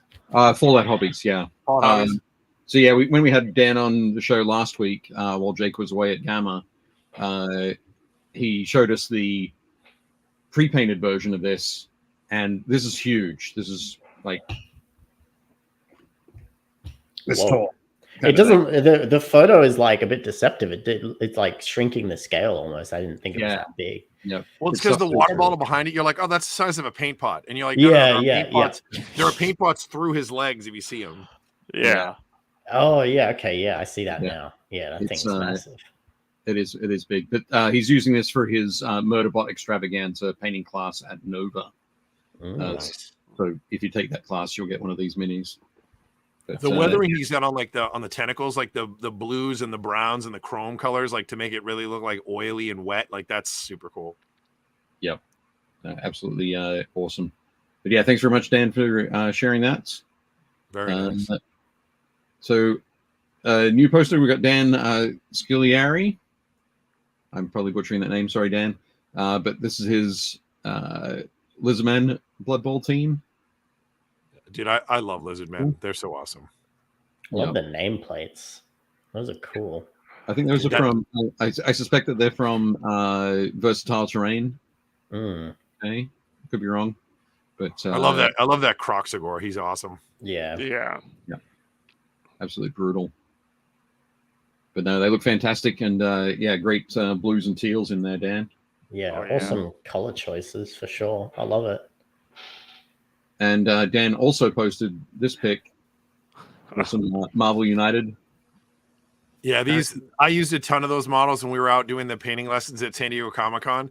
They are so easy to teach new painters how to paint. And it's like people are not terrified of doing faces like most painters are. Because I'm like, oh yeah, it's just look at all that real estate you have to work with. It's like a third of the model. Yeah. But all the Marvel United models are super fun to paint. They're really, really nice. Those glasses, the reflection lines on them are really fun. Yeah, that's super well done. I only just noticed that. Love that. Dan posted a bunch of other photos as well of some cool minis, so you can check those out. And thanks very much for joining us. Dave Hummel has been working on some rapiers for his Space Marines. The ones with the quad las cannons there are on the tracks are some of the original rapier laser destroyer tracks. Yeah, the new ones are the Mechanicus cyborg dudes. Yeah, the ones. Were those original ones Forge World models? Pardon? Were those original ones Forge World? Plastic? I think they were metal. Yeah, there were metal ones way back. Like, I think I remember those now, actually. Rogue Trader, second edition. Yeah, like Rogue Trader, second edition. There were metal ones, and then they kind of like got rid of them, and then Forge World had them, kind of like I would say like 6th, 7th edition. Yeah, and now and obviously he subbed some out for I forget what those guys are called. They're like Cataphren Breachers, I think. Right. That's the ones with the quad bolters. Those are the Cataphren Breacher like chassis. Yeah, there's the tracks there for sure. But no, looking good. He's got an old school Dante there on his desk too. Yeah. Oh yeah. Having some fun there, but no, they look great. Nice work. Those are rad. And here we've got a series of chariots from Jazz. Nice. So some sort of Dark Age chariots. He's using a he wanted to do like a Ben-Hur sort of chariot racing kind of thing, but he's using a set of rules called Faustus Furious. Nice. It's all about family. But Oh, these are Like cool. he's got Boudica, and then he's like a Celt wizard in the other one. Oh, look at that guy. Yeah, these are That great. guy's just breaking all the rules. yep. He's like, if I cross the finish line first, it counts. yeah, getting the tip of the sword out there almost. Man, those are That's cool. are those I love like, the bases too. The bases are How- awesome. how kit bash are these? Or did these come mostly like this? I think these I mean, come Jez mostly is like in the chat. Yeah. Jess, are these from Victrix? I think these are Victrix They look Well, like Victrix, but plastic kits. Yeah. But yeah, looking great there, Jez. Thanks very much for sharing. his love comment, these. they're very stupid rules. I'm looking forward to playing. That's the best. Cool. Next up, we've got Joe Neat. Joe Need from Out of the Past. There we go. Yep. Yeah, Shaking these Ace are from Chaos Poetry. Ogres, I think. Yeah, he's using these as Chaos Ogres for the old world, but they're built up from the Blight Lords, Nurgle Blight Lords. The Blight Lords is such a cool Blight kit. Kings. Yeah. But no, looking very good there. That sheen, that yellowish green sheen on the armor looks very cool, Joe. Yeah. That armor is really nice. Nice one. Very cool. John Steining is painting a whole bunch more of the his sort of 15th century Italians and Germans. Nice. Some little guys. But yeah, excellent pikemen there. So these are actually they're all 28 mil minis, I think. Actually, no, Oh, they might are they? have done them as 20. The first thing that I thought of when I saw these was those Empire Fantasy pikemen. Yeah, they definitely have that look. Is that like, I'm sure the Perry twins probably sculpted those GW ones. And they were just like, oh, let's just make historicals at GW. And then these are definitely giving me those vibes. I always love those models. Cool. So much character. Empire Pikemen. Oh, Yeah. John's here in the chat. He says they're 28, but they're more like they say they're 28, but they're more like 25s. That's awesome. Yeah. Yeah, because So they were everybody's actual gotten used to Games Workshop's like scale Yeah. creep. Like Games Workshop is 28 millimeter heroic. These Right, are right. 28 millimeter. Which It's is just that was actual 28. That's Right, true. right. 28. Fantastic. And John has these also are great. done up these knights as well. Those are super Very cool. cool.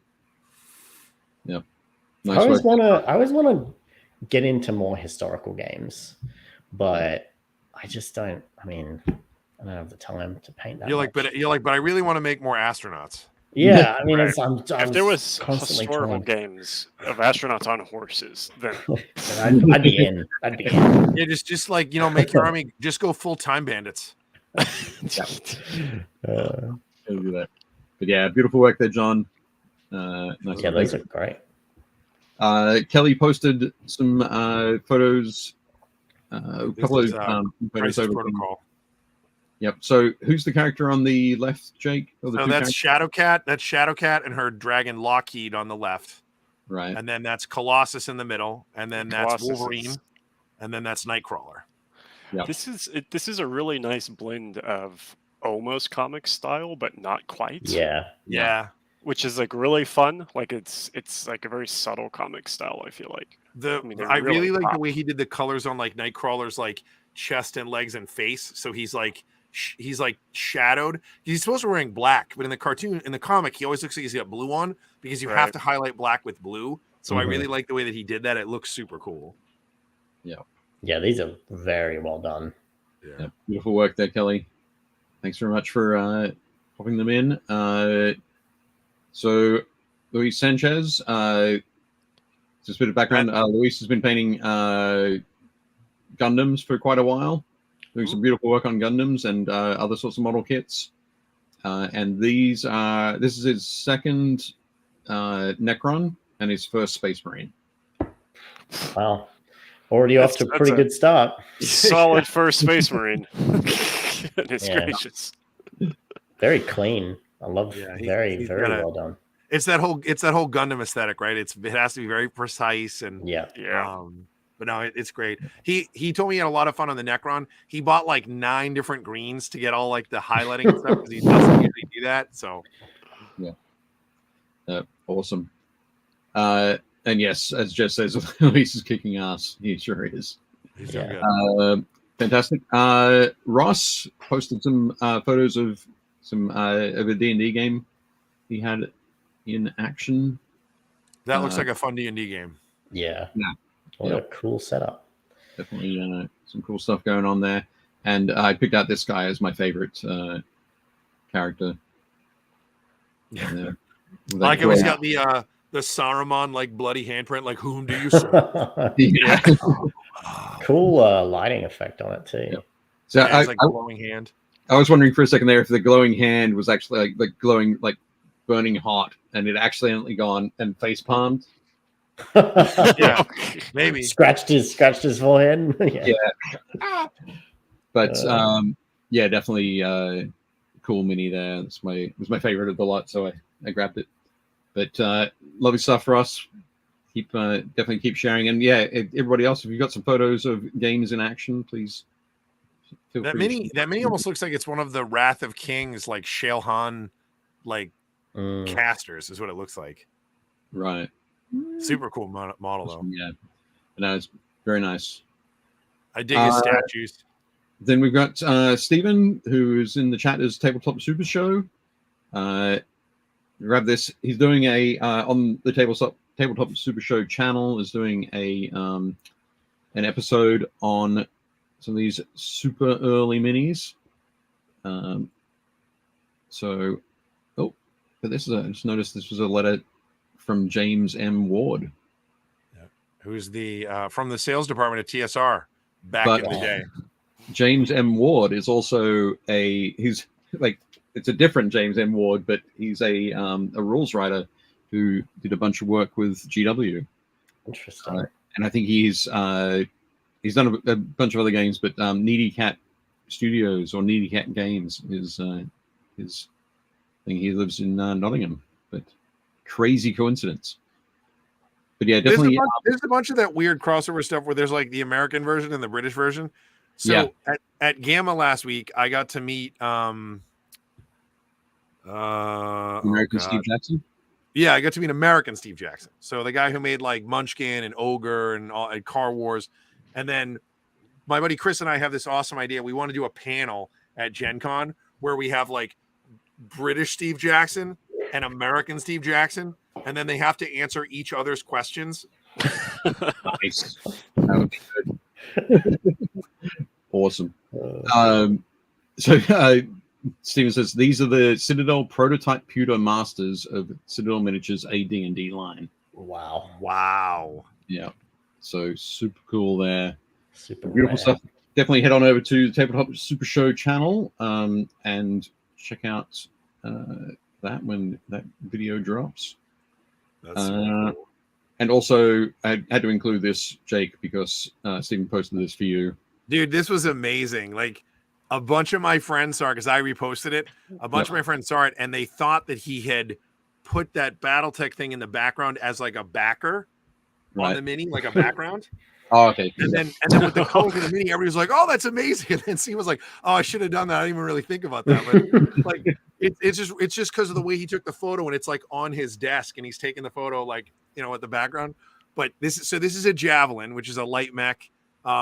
But the banding and the colors he did on it are so cool, and it echoes all the colors from the BattleTech packaging. It's great. Yeah, that's really cool.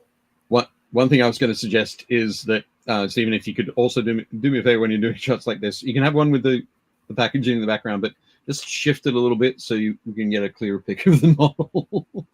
Yeah, I mean, like I liked it because again, I thought he did that on purpose. Right. Yep.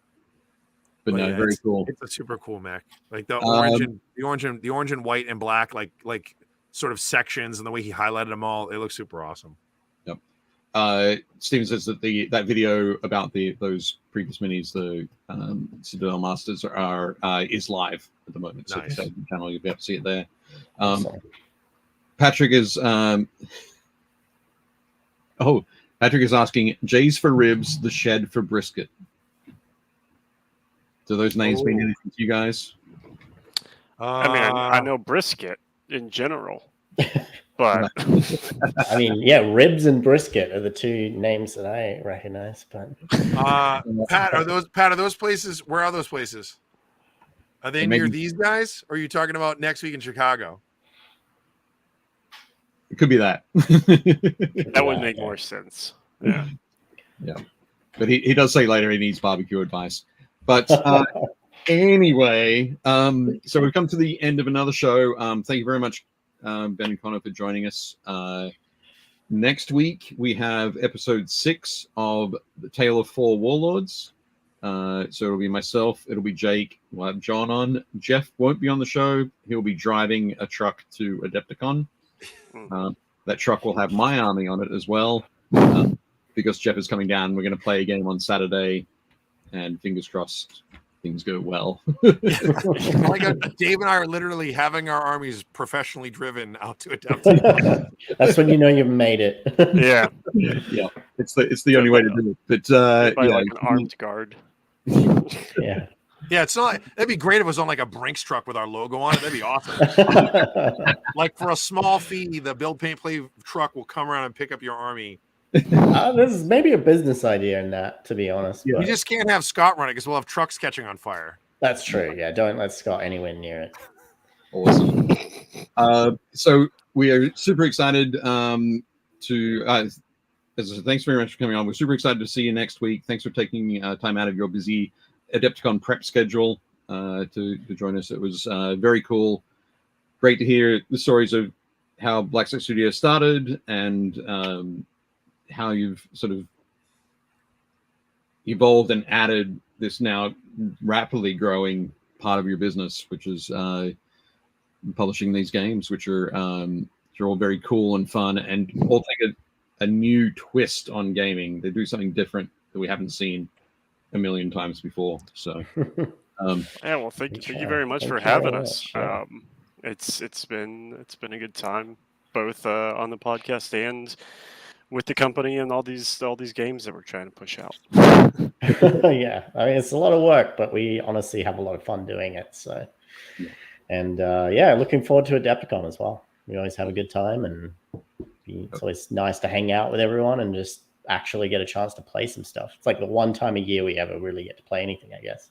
Right. I can't wait. Adepticon's my favorite show. A couple years ago, or even this year too, like there's always 3 or 4 shows the same weekend, which drives me nuts because like we always get invites. So like WonderCon is in California, and it's the same people that run San Diego Comic-Con. So it's like it's bigger than Origins. It's almost as big as Gen Con.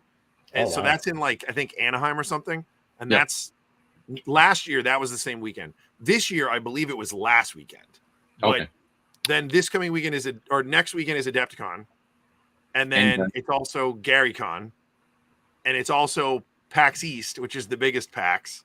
And that's my home show because I'm in Boston. Yeah. And so everybody's like, "Oh, I'll see you at PAX." And I'm like, "No, you won't." And then I realized like I'm going to Adepticon, son. That's like my favorite show. Like I've talked to my wife about it. If I could only do one show a year, it would be Adepticon. It is my favorite. And honestly, I have to shout out the Adepticon organizers because Hank and Matthias are awesome. Well, our point of contact, Shelly, the woman who runs all of the like vendor, she does a lot of juggling. Like, I'll be honest, like we arrive and we set up. It doesn't matter how many fires are going on in the background. Like we've never had a single issue. She's very thorough. So big shout out to them. They make it very easy for us to go back every year for sure. So that's great. Definitely cool. So that's it. Dave says, have fun at Adepticon New Savages. And Steve says, the models I painted will be at the Slow Death Games booth, but alas, he will not. No. But so we'll head by there. We'll check out your minis. Yeah, we'll get some photos. We'll have a fun time. And on 2 weeks from tonight, Jake and I will be doing our Adepticon retrospective. So we'll get lots of photos. So anybody who wasn't there, I'll make sure that we go over it in detail, and we'll make sure that guys like Connor and Ben and like all the other people we know that we've had on, like everybody takes photos and gives us a bunch of photos, and we'll make sure that we keep everybody up to speed. Like Dan, who's in the chat, like Dan's going to be there, Patrick's going to be there, so we'll make sure that if you didn't get to go, we'll do a really terrible watered down job. So you won't feel like you missed out completely. Yep. Awesome. That's exactly what the people want. We can't get the people we want. We get close. So thank you guys for joining us so much. Dave, are we ready to go? Are we good? We are good to go. Sorry, just quickly, Ben and Connor, if you can just hang on in limbo while we're doing the outro, and then we'll wrap up with you guys just after that. Another huge shout out to the Army Painter for sponsoring us. Really appreciate you guys. And really anybody who hasn't here at Adepticon. Yeah, and anybody who hasn't gotten to try the new Fanatic paints, you'll be able to try them at Adepticon if you're going. I don't know if they're gonna have people at GaryCon doing it, but I know they'll be at Adepticon. They're super cool. I had a guy come into my store today and argue with one of my employees. He was like, "Yeah, so when can I get the Fanatic paints?" And he was like, "They're not out yet." And he was like, "No, they're out. I've seen it." And so Brandon looks at me and I look at him and I'm like, "They're not out yet." So he turns around to the guy and he goes, "Yeah, they're not out yet. The Mega set and the Fanatic set, the full range, are coming out this month, and then everything else is coming out next month." And the guy goes, "No, they're already out. I've seen them." And he was like, "Where did you see them?" He's like, "Oh, guys on YouTube." And then he like was upset with Brandon and he left. And I was like, "Yeah, dingus. Like guys on YouTube have it because Army Painter sent them to them. Like I have some, Dave has some. They're not out." He was like, "How can I get some?" And after he left, I looked at Brandon. I was like, "Be better, dude. Like I don't know what to do." Start on YouTube. Yeah, seriously. Well, anyways, thank you guys so much, Connor, Ben. It was a pleasure having you guys on and talking to you guys, and we're look forward to seeing you guys in 10 days or whatever. But as always, thank you to our community, and do not forget to build, paint, play. Oh, I better press the buttons then.